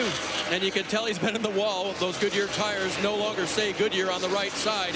He'll get 4 more of them here. He said the balance is okay. Let's see if they can have. They're not having a smooth stop. That jack didn't go up, did it? I don't believe so. So that will slow him down. And once again, the jack dropped on the right side, and they've experienced that before. And it happens on a pivotal stop here at Kansas as well. It's 2 weeks in a row they've had some kind of an issue with Jack on the right side of the car. Critical mistake. Suarez still scored as the race leader. McDowell, Gilliland yet to come to pit road.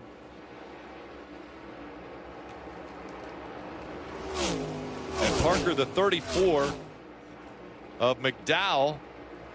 What's their plan as they run second? Well, Rick, trying to salvage a day with what I would term the NASCAR version of a Hail Mary here. Travis Peterson came on the radio to tell Michael we are going to go as far as we possibly can, which could be another 20 laps or so in this run. Basically just trying to see if they can catch a yellow, as you alluded to, Steve, or have some sort of strategy go their way with going long on this cycle here for the 34 team. Remember, involved in that incident with the 2-car, got some damage, and just trying to salvage their playoff hopes with a bit of a Hail Mary call here in terms of strategy. And Steve, sometimes you just have to do that, right? As a team, you got to find a way and see if you can maybe roll the dice and have something come your way. Well, Travis Peterson has done a nice job this year of being aggressive when required, and this, I think, is one of those moments, right?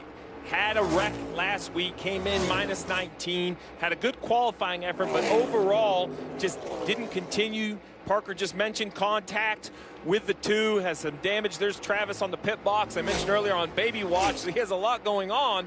But at this point, stay out there, a caution, and the 34 will be on the lead lap, could come and put fresh tires and score way more points than if they just followed everybody else down pit road. Good battle right here, yeah, the 5 and the 4, they've been going at it. Larson and Harvick, right behind them is Busch, ahead of them is Blaney. Eric Jones is driven away from this pack. Jones is able to get in front of Chase Elliott as well. He's running 7th. Keselowski is 6th. Nice work. He can't do anything with you when he blocks his air. Hamlin's worked his way up to the 2nd spot now on those fresher tires. Reddick running in the 4th position just behind Michael McDowell. He's going to go around McDowell in the front straightaway here off into turn 1.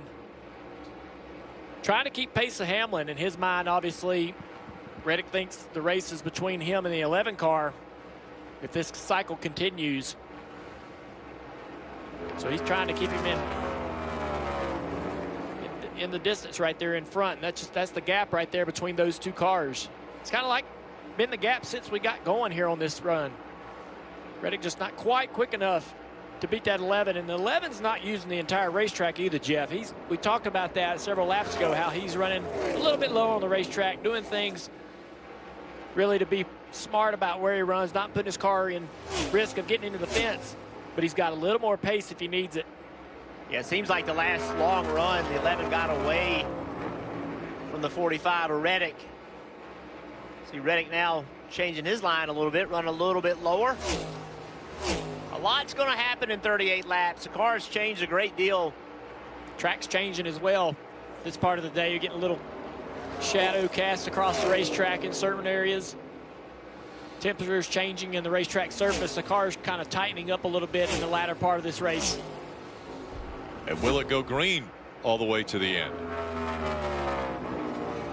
Will the crews come back into play if there's a late caution? Yeah, this battle rages on. You heard the spotter on the 4, Tim Feedaway. He told Kevin Harvick, he said he can't do anything with you when you block his air. Harvick's running up the racetrack about 3/4 of the way, and Larson's trying to get right against the boards to get clean air. He almost got next to Harvick the last corner, but this time Harvick goes to the top. Larson going to try to go underneath him. They're going to come down the back straightaway side by side. Larson with a side draft. Now I can guarantee you there's going to be a huge push right here into corner entry, slide up in front of Harvick. Kim. As the 99 of Daniel Suarez finally makes his stop, crew chief Travis Mack was just trying to keep him out on the racetrack, hoping for a caution. They said we're waiting for yellow. It never came, so you saw the service complete. 11 finishes of 11th or worse in the last 12 races for this team, so they were just looking for something to go their way. Not the case. So Larson's been able to clear Harvick, but it's Hamlin and Reddick 1 and 2 once again. 1.4 seconds separate the two.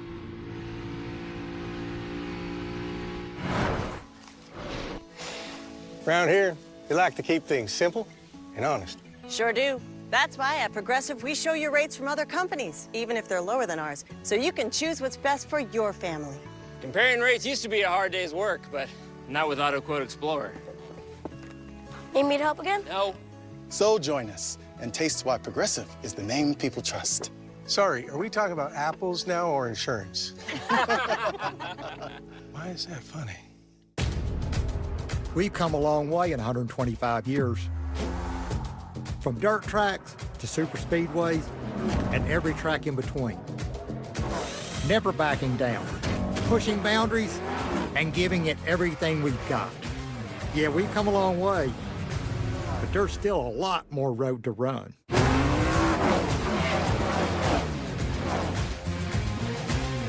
Goodyear, the official tire of NASCAR. Nice footwork. Man, you're lucky. Watching live sports never used to be this easy. Now you can stream all your games like it's nothing. Yes! That's what I'm talking about. Oh, here he comes. Go! Yeah! Running up and down that field looks tough. It's a pitch. Get way more into what you're into when you stream on the Xfinity 10G network. It's official. Caleb Williams is transferring. My man. To Wendy's for the new loaded nacho cheeseburger. Everybody say nacho! Nacho! It's melty, it's crunchy, and it's queso-y. Easiest choice I've ever made. Of course, he's not the only one transferring. Hey-o! Stable's got room for 2 quarterbacks. Sorry, and who are you? Matt Leinart, quarterback, national champion. Afraid that doesn't ring a bell. For the full nacho experience from all 4 sides. Square's the beef. Choose wisely. Choose Wendy's new loaded nacho cheeseburger. You like drama? Then you'll love the night race at Bristol. The speed, the noise, the colors. It's all the sideways chaos of NASCAR shoehorned into an East Tennessee Thunderdome. With elimination on the line, one bull ring to rule them all. Wild night here at Bristol Motor Speedway. The NASCAR playoffs continue at Bristol on USA. Little fresher tires for Daniel Suarez as he just came off of pit road trying to unlap himself from the 11 of Denny Hamlin, and Hamlin's going to try to fight back on the outside and keep him a lap down. But it's been Hamlin out front for 37 laps as Hamlin won here earlier this year, and as a matter of fact, Hamlin the winningest driver at Kansas with 4 wins already in his Cup career. Always seems to run well here when we come to Kansas, and trying to capitalize now when the Toyotas are really good. His own team 2311 has been strong here for several years now. Denny trying to He's struggling with his lap traffic. Yeah, he's trying to stay in front of the lap traffic, but he can't do it. Yeah, the last couple laps has allowed that 45 of Reddick to close in just a little bit. Reddick's moved right up against the wall to try to find max speed up there while Denny's still working the middle and the bottom of the racetrack. Tyler Reddick. Again, it's about a second that separate the top 2. 28 laps to go. Such a balance for Reddick to try to go after this win if he can, but he's sitting right now 50 above the cut line if this race finishes right here.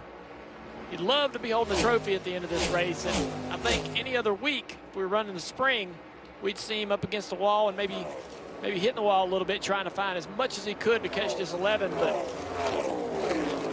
while he'd love to win, he doesn't want to do anything detrimental toward what he's earned today in the points to move forward into the rounds of the playoffs.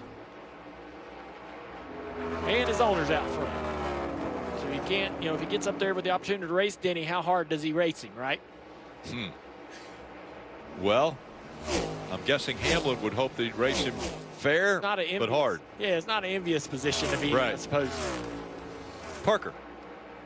And guys, if Tyler Reddick's going to beat that 11 car and his co-owner Denny Hamlin, I think he's going to have to find something pretty special, because listening to the radio of that 11 car, it's very calm, and it's all about the word management is what Chris Gabehart has been telling them. Just manage this gap, manage your car right now over the course of this run. They've been instructing him when that 45 goes to the wall, saying how committed he is to the wall. They feel that's the only way they maybe will get beat is if that 45 signs something special up top, Kim. Well, what are they telling Tyler Reddick with Denny Hamlin out the front windshield? Take a listen. Still looking really good, big picture-wise, so just take care of it like you did in stage 2 and work on entry speed, if anything. And Junior was right on the nose in what he was talking about, because crew chief Billy Scott told me this morning that Tyler is an aggressive driver by nature, so sometimes he needs a reminder that leaving the weekend with a top 3 can be considered a win versus pushing too hard or putting himself in a compromising situation. And Dave, they came back on the radio, said, big picture on the long run, you are still wide open in the middle. We got to save the right rear till the end of the race. One of the reasons why Brad Keselowski finished 6th at Darlington last week was because he was not on the playoff troubles list. I believe, unless I'm missing something, he's not on it again today. He's been strong, not as strong as he'd like to be, but staying off the playoff troubles list, guys, that can earn you a top spot at the end of these races. Yeah, Keselowski's been racing smart. Obviously, as an owner and driver, a lot on his mind and a different perspective that he brings to each race now. Want to give a shout out to Sheldon Creed, driving the 78. It is his first Cup Series start of his career. Career spans back quite a ways. In 2018, he was an ARCA Racing Series champion. In 2020, he was a Truck Series champion. Right now, he's running in the Xfinity Series. Is a playoff driver as those start for the Xfinity Series in Bristol next week. But his first start in the Cup Series has been clean.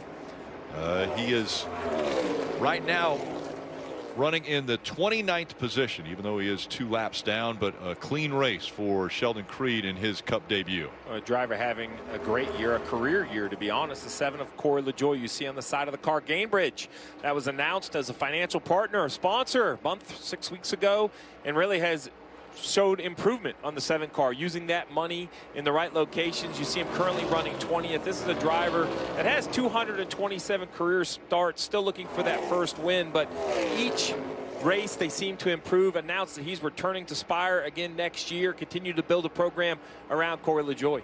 Back in 21st place, the 42 car of Carson Hocevar continues to have a reasonable day. This is his 3rd Cup start. He had a 17th place run last week at a very difficult racetrack in Darlington.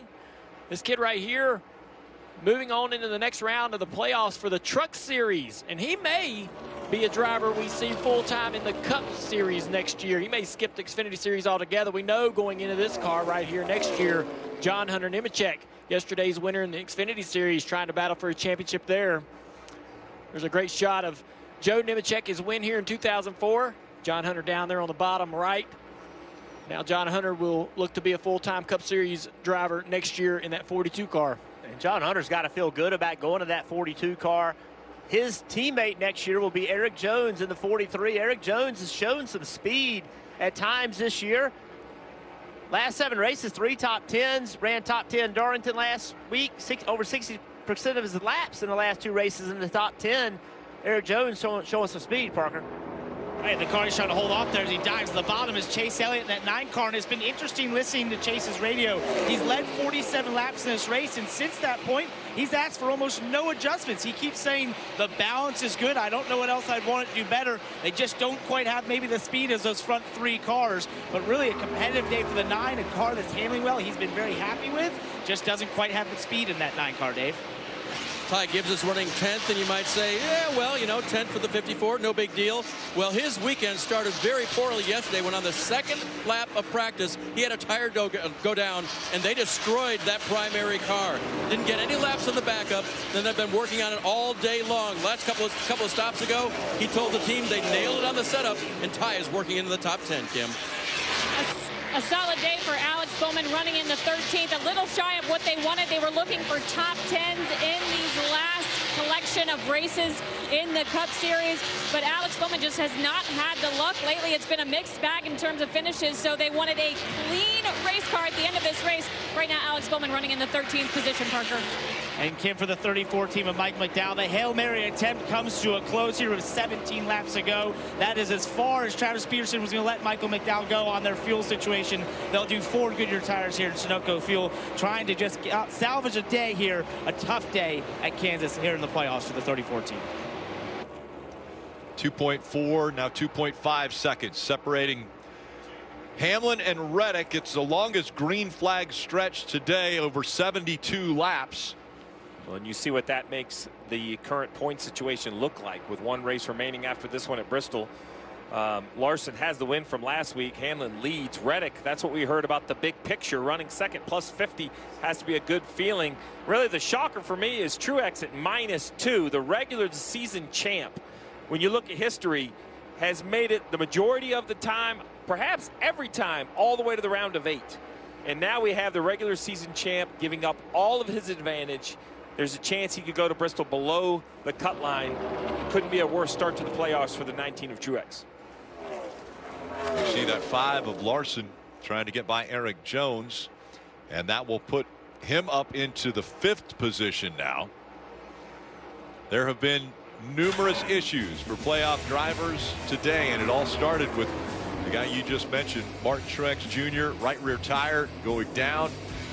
A puncture for the right rear, into the wall he goes and out of the race. Yeah, the 24, he goes around, said he was just building free and needed to back it down, spun around, maybe some slight damage, seemed to lost a little bit of speed, and then a fire on pit road. Scary situation. Crew member okay though.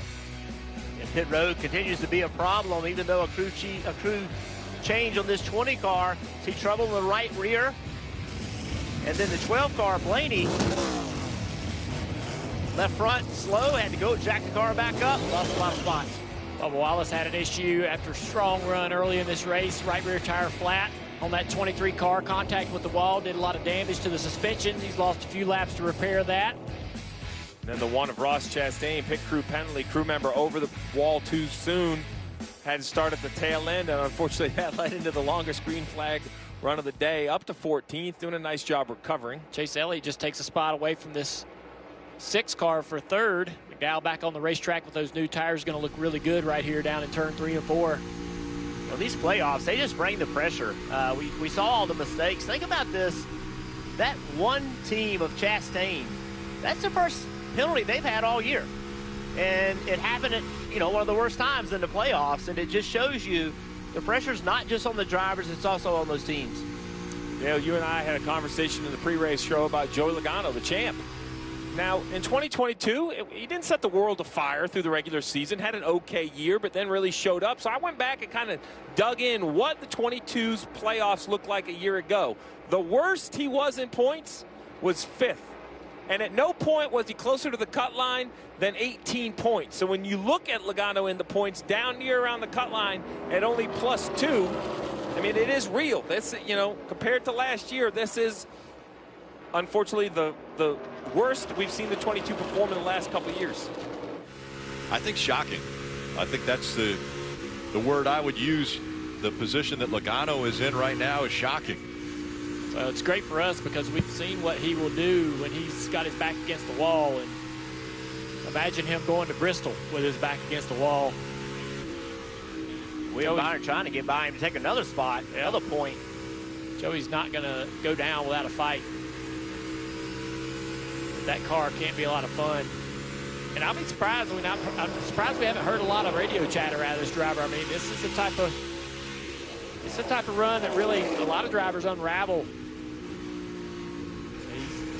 He's racing pretty hard right now against that 24. He did not want him to get by him. Yeah, we talked to Logano this morning, and he said he hoped to be able to finish top 10. That was his hope, and that's just not the speed that you want coming into the playoffs. Unless something changes, he's not going to get a top 10 today.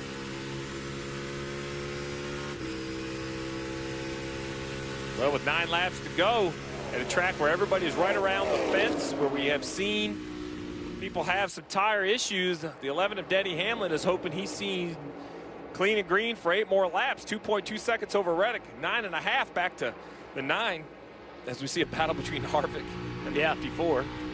So Harvick lost a spot to Bell. That was a point. He's right now +8. This is going to lose another spot, so could drop to +7. To the cut line. He's fighting back, trying to keep that. I mean, this matters. That could be the difference in moving on to the next round. Battling for this spot right here with 8 laps to go. Oh, trouble in the turn 1.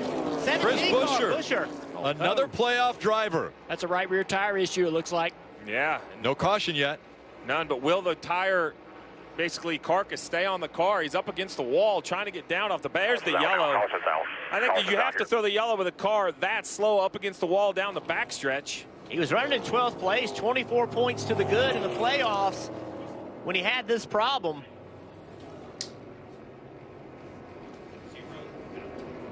So Buescher, who had a great last 6 races, and you see the carcass about to come off of that wheel. How did you know that was going to happen, Steve? You just mentioned that a couple laps ago about tire issues. Well, I've put myself in the position of these crew chiefs on the pit box, and you know what they are doing, to your point, is they're asking themselves every 5 or 10 laps, if the caution comes out, what do I do and what do we need? Now here I think the decision to pit is clear. Everybody with 40 or 30 laps on their tires, everybody has to come to pit road. But now with this run going to be maybe just a couple laps, you are definitely not going to put the same setup in. Air pressure changes. We'll pump the tires up like it's qualifying. If you fire off tight, we want to free it up. If we fire off loose, we want to tighten up. This is all going to be about a short run, a sprint, almost to the level of qualifying. And we've seen trouble and problems. Here's Chris Buescher Jr. getting into turn 1 with the right rear down. He is so lucky and fortunate this happened on the straightaway. That keeps him out of the fence. Toe link and everything looked okay. Yep, that keeps him out of the fence. No toe link issues, no delays on pit road repairing that. I mean, it's disappointing. He'll be sad and upset that this has happened to him late in the race. He lost a lot of track position, but he does get to go out there on these last few laps and try to regain some of it back. He'll have to start at the back of the tail end for pitting too soon, but won't be losing laps on pit road, making repairs to that car. All right, crew chief, I'm going to throw a scenario at you. Would you think about changing 2 tires if it's only 3 laps, maybe 2 laps, a sprint to the finish? That used to be in the playbook more when you had 5 lug nuts because the difference between 2 and 4 is a huge gap. But now they change tires so fast. The fast stops are going to be 9 seconds, maybe a touch under. We saw Larson's group do an 8.9 second stop. So if it takes 4.5 or 5 to change rights, you just don't gain enough positions. You know there's going to be 4 tires right on your rear bumper, and the grip and the track is so wide, you can't protect. What can the driver do? We're going to see 4 and 5 wide. Now it's about absolute perfection on the pit stop and the right adjustments. I think that's the key. We've seen so many mistakes on pit road. Now is the time to execute. You've been waiting for this moment. If you're a pit crew, you got a shot to win this race. Let's make it happen. Also, listen to Denny Hamlin. Colts or Tornado. Any thoughts? I don't know how much of a gap we've got over other cars. I think that's a factor.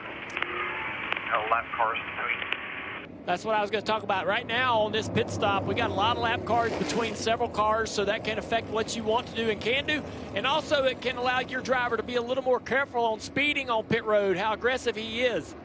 So what Denny Hamlin is talking about is, see, he's the leader. The 45 is second. You have a gap back to the 9. He can't pull up until these cars turn down onto the flat.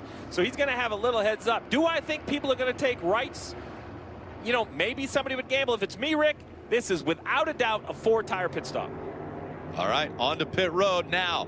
All of the focus on the crew members. Kim.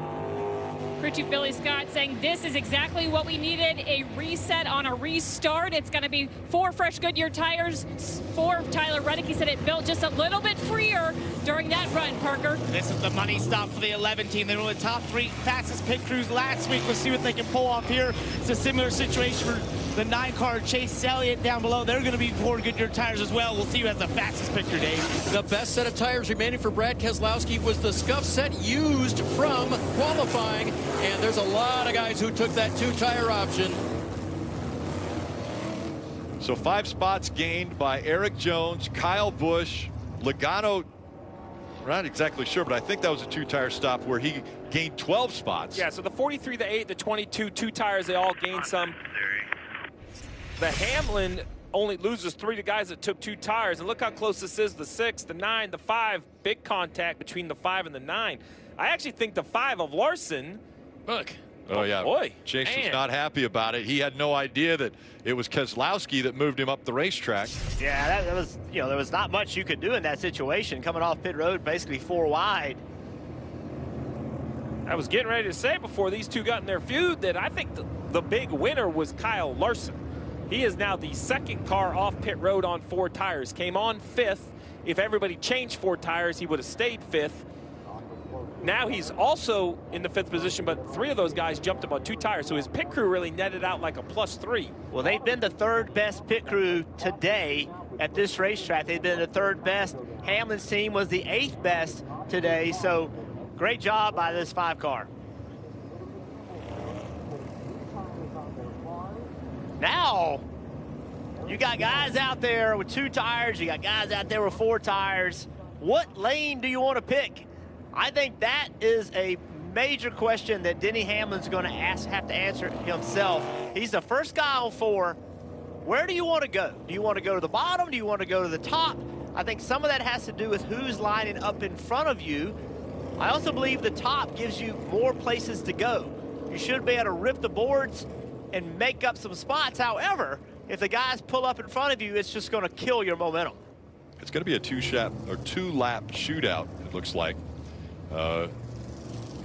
As we get ready, well, potentially overtime, as this one was going to go 2:67, and Suarez stays out. We'll see what this ends up working out for him, listening to his radio.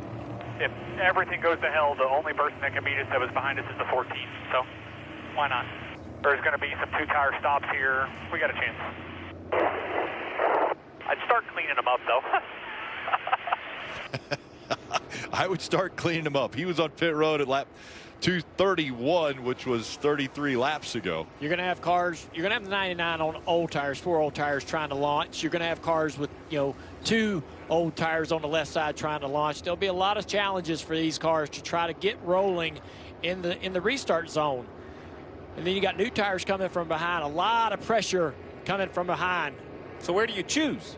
Well, the 99 has, I do not want to be in the 99's lane if he's not going to go.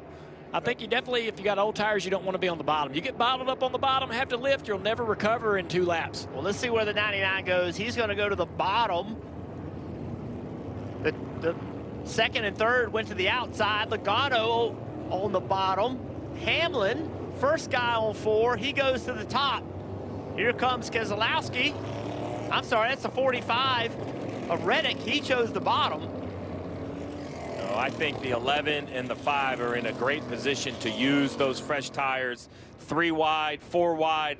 They're going to get to the right and go around the top of 1 or 2 the best they can. The question is how it all works when they get to the exit of 2, and will there be a lane available? So look, if you're Reddick, here's your job. Here's what it is you have to do. You have got to get momentum at the right place so that when you get to the start-finish line, you can immediately hang a left. Remember the rule. You cannot change lanes until you get to the start-finish line. Then you just got to ship it in there and trust those 4 tires. That's the inside lane with Reddick. That's his goal. I love that idea, but I think the 22 knows he's lined up behind the 99 of Suarez on 4 old tires, so the 22 is going to be trying to make that same move. Logano's not in this restart to push the 99 into the lead. He's looking for a way to the inside, 3 wide, as soon as possible. And if you're the 11 of Hamlin, bad enough, take some. Let's go. if you're the 11 of Hamlin, you also want to be able to get forward momentum and enter 1 and be able to just sail it down in there on the outside. 2 laps to determine a potential advancement in the playoffs or maybe a win. Green flag back in the air. Overtime presented by Credit One Bank. Hamlin was sleeping on the start. He did not get a good launch at all. Logano to the inside, 3 wide. Can he clear? Here comes Jones on the outside. 2-tire stop for Jones as he works that outside. Larson loses a little momentum. Here comes the 8 of Kyle Busch as well. It's a big run from behind on the back straightaway. Hamlin and Larson contact into 3. Reddick now with momentum coming to the outside. Reddick dives down low, 3 wide. He's going to be clear going into turn 1. One more time around. Reddick out in front now. A big run out of the 11, but the door is closed by Jones. Eric Jones running second, Hamlin is third. Tyler Reddick looking for his 5th career win. Reddick out of 4. He's going to advance to the round of 12. Reddick wins at Kansas. Let's go! Yes! All right!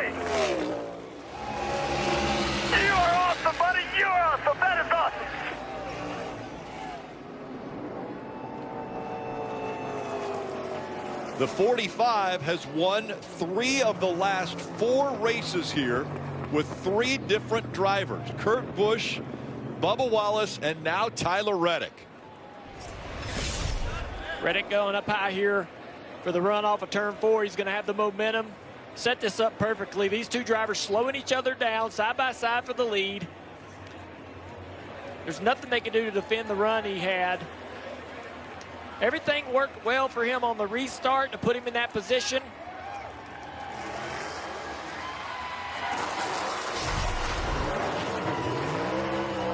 That's a massive win for Reddick. 23-11 continues their control and dominance. But also a massive change. That strategy right there, that call for the 22. He finished 5th. And that is a big gain from where they were going to run if that caution had to come out. Yeah, for Logano, it's worth about 10 points. That decision. Steering wheel already off for Reddick as he's celebrating. Burning it down right up against the fence. And he's going to climb out while he's doing his burnout.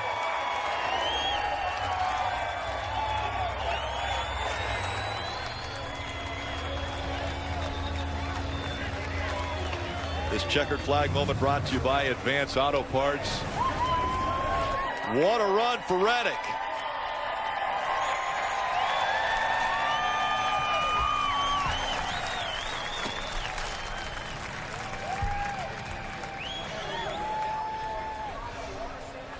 And what a show he has put on for the fans. Dave's down there with him. Yeah, Rick, they love that. They didn't see anything like that before. The steering wheel, maybe, but then to stand on the gas and do that, man, that was great. And you are through to the round of 12, Tyler. Yeah, I knew Newman said I could get my hand out my wheel, but I got my whole body out doing that burnout. But just an outstanding job by this whole 2311 team. I mean, we had really good pace, but just couldn't get ahead of Denny there. But chaos ensued. You know, people stayed out.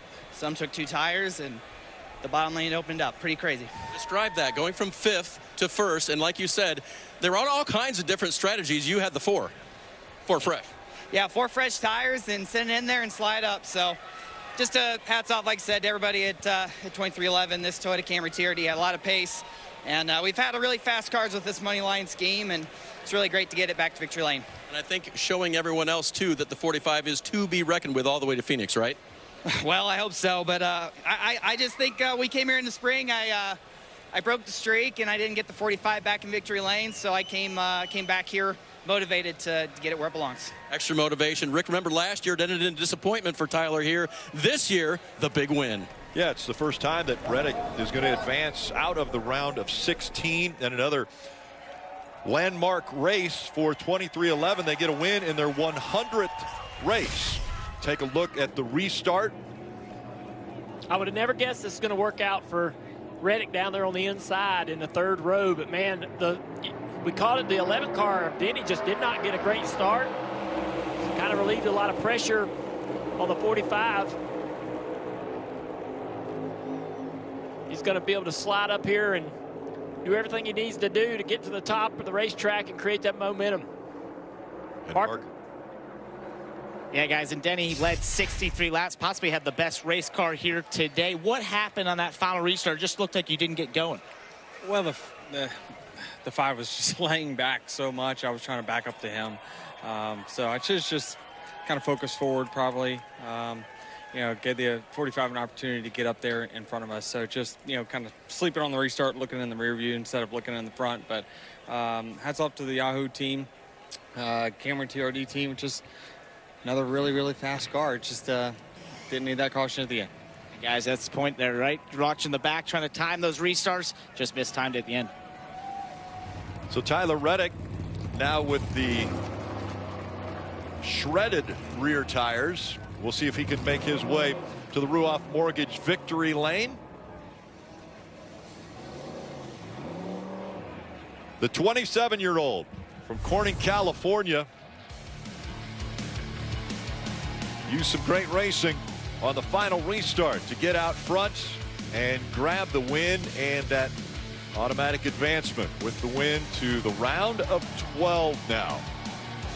When so many playoff drivers had issues, Tyler Reddick capitalized on his opportunity.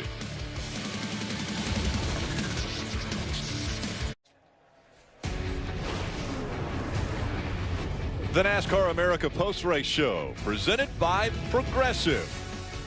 Again, our post-race coverage now also available streaming on Peacock.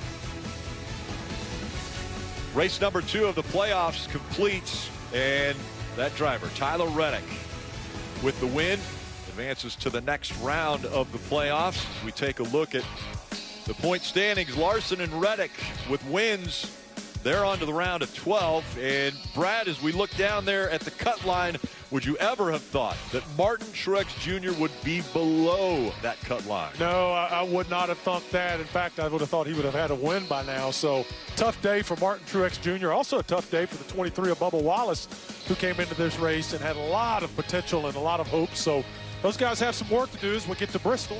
But what about the day for Joey Logano? I mean, I thought that was an incredible risk that they took. Hard charge by that number 22, got himself a few points, and obviously Tyler Reddick was just, he was lights out. Once he got, Jeff Burton called it, once he got back to the start-finish line, dove that car down onto the apron, and it was Katie bar to door. Yeah, Chris Buescher lost a little bit of the cushion that he had, a little bit of the comfort that he had going into Bristol, now only plus 13. Kyle Busch kind of stayed flat after the issue in practice. Did a good job today to be able to come out of here still 24 up. And I know that a lot of focus is on playoff drivers, as there's only one race left in this round of the playoffs. But how about Erik Jones and the day he had? Standing by with Kim. Erik Jones with a third-place finish after changing a transaxle. Barely made it to the grid for the race. Those last laps, what could you have done differently? Yeah, I just needed to clear the 22 and 3 and 4, which tried to do all I could. It's just, when a guy gets loose under you and kind of runs you up, you get tight too, and so I had to lift. And then the 45 obviously had a big run there. So you want to be frustrated, but you got to be happy with the run. I think all day the Allegiant Chevy was fast, and we were up in contention. And, we were able to drive through the field a handful of times. So it was a good day. It's a lot fast, probably the fastest car we've had all year. And would love to, sneak one out there. But our year's been up and down, and have a good run like that is just a good day for the team. Hard to believe, but the first top 5 finish for Legacy MC. Bubba Wallace had a fast race car, almost one stage, one finish second there, and then you had the right rear tire go down. Did it give you any warning that was happening? No, I got loose. I got loose like 5 laps before, but I realized that was kind of like my line and my approach to exit turn 4. And then 3 or 4 laps later, it blew out. No indication going into 1. So I'm pissed at myself. I wasn't closer to the fence. Maybe we would have got by with less damage, but you're never going to get a flat tire or blow a tire when you're running 20th. You're going to get it when you're really fast and lights out versus the competition. And the 5 was kicking our ass for sure. But then something happened to them and they weren't a factor, and the 11 and the 45 come out of nowhere. So congrats to Tyler. I'm pumped for him for sure. I'm glad he listened to me, because I was running him down, and then he got a little sketched out that I was close to him trying to help him. He's a little mental case sometimes, but hey, it all worked out. He got his dub, and proud of him. Kept the 45 streak at Kansas in the fall going, so it's good. Bubba Wallace's 23 team, not the result they want, but keeping it loose. Well, 23-11 still has figured out Kansas, because Bubba Wallace has won here. Now we see Tyler Reddick has won here. Denny Hamlin has won here. Tyler Reddick, they changed the rear tires so that he could get to victory lane, and then he's struggling still to get to victory lane, but he'll be at the Roth Mortgage victory lane here in just a moment. But what about Bubba Wallace in the run today? Well, it's impressive. I said it last week. I thought he was going to be emotionally drained after trying to make the playoffs, and then we came here. Remember, he won this race a year ago. Everything was kind of pointing towards him, and that's hard when the spotlight is on you. And in the end, the results are because of this. It's not because of his performance or the car's performance. They had a ton of speed. I agreed with his assessment there. I thought the 5 was kind of matching his speed. You don't know where he would have finished, but when the spotlight was on them, they brought a car that could compete. They just couldn't get it to the finish. I think now going into Bristol, though, not been a great track for Bubba. Minus 19. He's going to have to gain a lot of points, but not, on many drivers. Like, he's going to need a lot of people to kind of struggle at Bristol, and he'll have to have a great day. So I know that he's not really wanting to look at the numbers and see exactly, consider the chances they have at Bristol. But it's Bristol's going to be one to tune in for. That there's a lot going on with the playoffs and who's in and who's out, and should be a sensational race. A little bit of pit strategy put Kyle Busch inside the top 10 and finishing in 7th. Kim, is he happy with that? Kyle Busch comes home in the 7th position after starting from the rear. I know you wanted more of that restart, but did you get what you wanted out of the day? Yeah, I think we got more than we should have, or more than what we were capable of there. Just unfortunate for us that, we were kind of in that spot to right on the line of take 2, take 4, and obviously if you take 2, you can get further up, but you're going to lose a few spots to the guys that take 4. So, with what we had right there, it was the right call, and we got the most out of what we could. I got in a really bad aero spot one time on that last restart and probably lost one more spot than I should have, but all in all, just we fought hard all day, all weekend. Thanks to the guys, everybody at RCR, ECR. This Casey's Camaro had good speed in it today from what we had and endured yesterday and crashing in practice and coming through with no qualifying and being able to fight up to the front there. So good run, solid finish, still alive next week. Kyle Larson led the most laps today, and most of the time seemed like you had the fastest car. Did it just come down to decision making, you and the team? Yeah, we got kind of bit there. I think it started with me. I was the leader, and know that the bottom lane is the better lane to restart in as a control car. I just wanted to try the outside. I had won from there earlier in the race, and I just wanted to learn. And ended up losing control, and then Chase was in front of us, and then we both stayed out there. And the 12 poked my outside, and I was trying to run hard through 1 and 2, and I got really loose and had to almost crashed, and then just got ate up from there, and basically just try to nurse it to the next pit stop, and then fight again, and that's what we did. Just just kind of took ourselves out of it, but all in all, it was still a great weekend. Qualified well, won a stage, had the best car today for sure. We could drive off to a big lead, so we'll just take the positives from the day and then roll on to Bristol, a track that we run really well at, and try to put it all together. Kyle, what was going on with that late pit stop? It was kind of jammy getting off pit road. Looked like you got moved up into your teammate. Yeah. I mean, that's the first time I've seen it right there. We were just, from my vantage point, I knew we were 3 wide leaving, and I knew. Well, I didn't know, but at the time, the 6s pitted in front of us, and I just I'm trying to leave as much space as I can. He's coming out into the lane, quickly because the 6 wants to slow us down, and I tried to leave as much space as I could. Obviously, I made contact with him, but I felt like if I didn't, I was going to clobber the 6, right in the right front, and I thought the safest bet for all of us was for me to squeeze out a little bit. So I understand why he's mad, or was mad in the moment. I hope when he sees a replay, he understands that I didn't have any space, or not much, just inches. So just a bummer, but I'm glad that neither of us got tore up there and we could get a good finish. All right, Kyle's a Darlington winner, 4th today on a hard-fought day with a fast car, Rick. Yeah, and Chase Elliott finished in 6th after that restart, as we see Jeff Gordon coming over to talk to him. Plenty more from Kansas. NASCAR America Post Race is brought to you by Progressive Insurance. Save when you bundle auto, home, or motorcycle insurance. Visit progressive.com.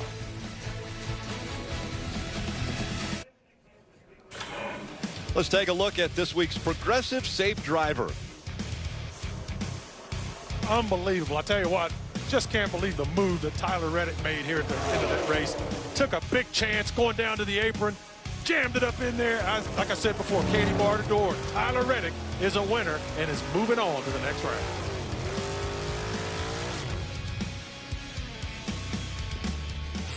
I have to laugh at the irony. That was the Progressive Safe Driver, and we saw him climbing out of the car there. Brad, are you okay? I'm good, Brad, are you okay with these ribs in victory lane? That's the problem. That's why I'm supposed to be. I'm supposed to be in Ruhoff victory lane with them ribs. That's where I'm supposed to be. Parker. Joey Logano gets a top 5 here at Kansas, but that doesn't really describe this day, because I don't know if you guys had top 5 speed in this race car, had a late race strategy call, and we're in contention to win it there at the end. Yeah, Paul made an amazing call, putting 2 tires on, taking that risk, and really kind of thought more people would have done it. So glad they didn't. Gave us the opportunity to see the front and restart behind Suarez there on old tires. I had the opportunity to go 3 wide at the bottom, and that was my chance, and I could see the lead, and I think I was in the lead for a little bit, and then I couldn't quite clear to 43. If I could have cleared to 43, I think I would have had something to maybe hold off the 45 for another lap, but once we came off the corner door to door, it just allowed Reddick to have such a huge run and just blow our doors off, and I couldn't stop that. So at that point, I chose to try to stop the 43s. That was the only car I could pass at that point because we had the same tires. But overall, got some points with our Mustang, and we're above the cut more than we were when we came in. So that's good for the Shell Pennzoil team, and we'll fight again at Bristol. Positive day for Joe Logano, the 22 team. Christopher Bell's day was certainly up and down. Christopher, how would you describe it? I don't know. You know, to walk out of here with an 8th is probably about what we had coming. So whenever you have green, white checkers like that, you can get a pretty bad finish out of it easily. So I'm happy that it shook out the way it did.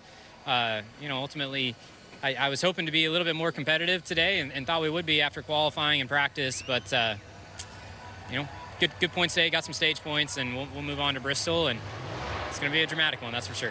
We know you sure have some short run speed with your second pole in a row, but it seems like some issues still to clean up on pit road, and maybe a little race pace you're looking for, pit road and race pace to fix a bit.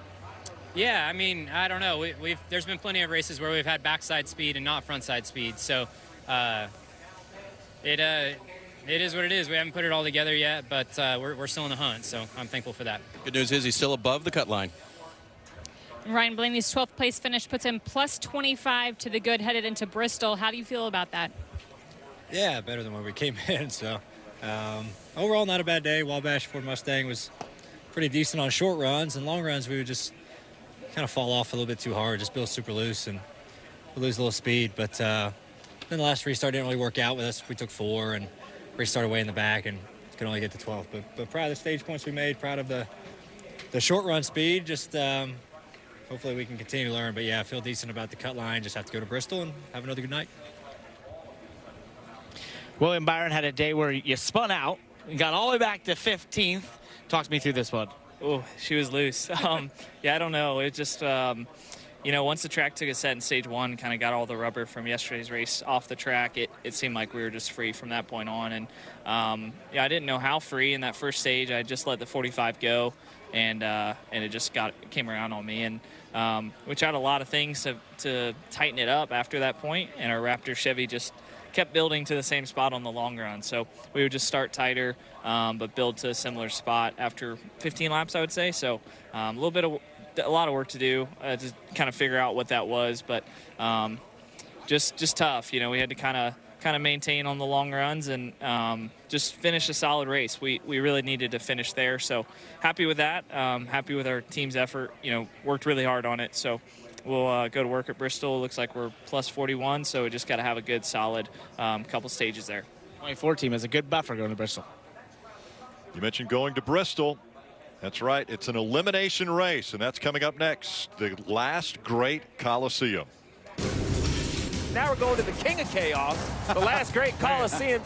Yeah, it's not on accident that they have Bristol as the cutoff race for the first round of our playoffs. It's just a place where tempers fly. If you're close or outside looking in, you got to be pretty aggressive and not just survive. You have to conquer it. You're good, you're good, you're good. Yeah, bro. Ain't nothing like winning at this place. Bristol, baby, hell yeah! What a race, let's go! Yeah! Yeah! That's awesome. Time to take the playoff field from 16 to 12. And a full weekend next weekend. Friday night, it's Xfinity Series racing. Remember, Dale Earnhardt Jr. will be running in that one on USA. Then Saturday, under the lights, 7 o'clock countdown to green, and the final race of the first round of the playoffs at 7:30. All right, Steve, what can we expect?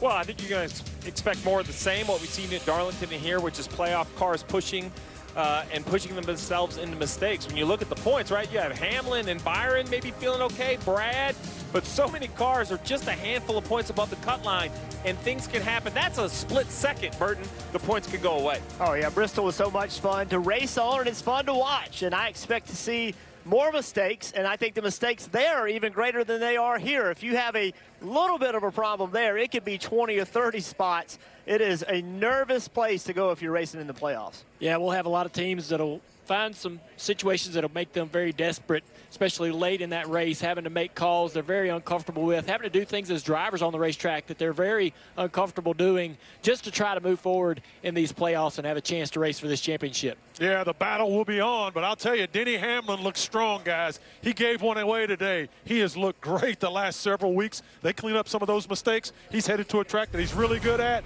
Watch out for Denny Hamlin at Bristol. He still has to get to victory lane. There's more NASCAR and motorsports coverage, as always, available for NBCSports.com. Coming up next on USA, it's Law & Order SVU.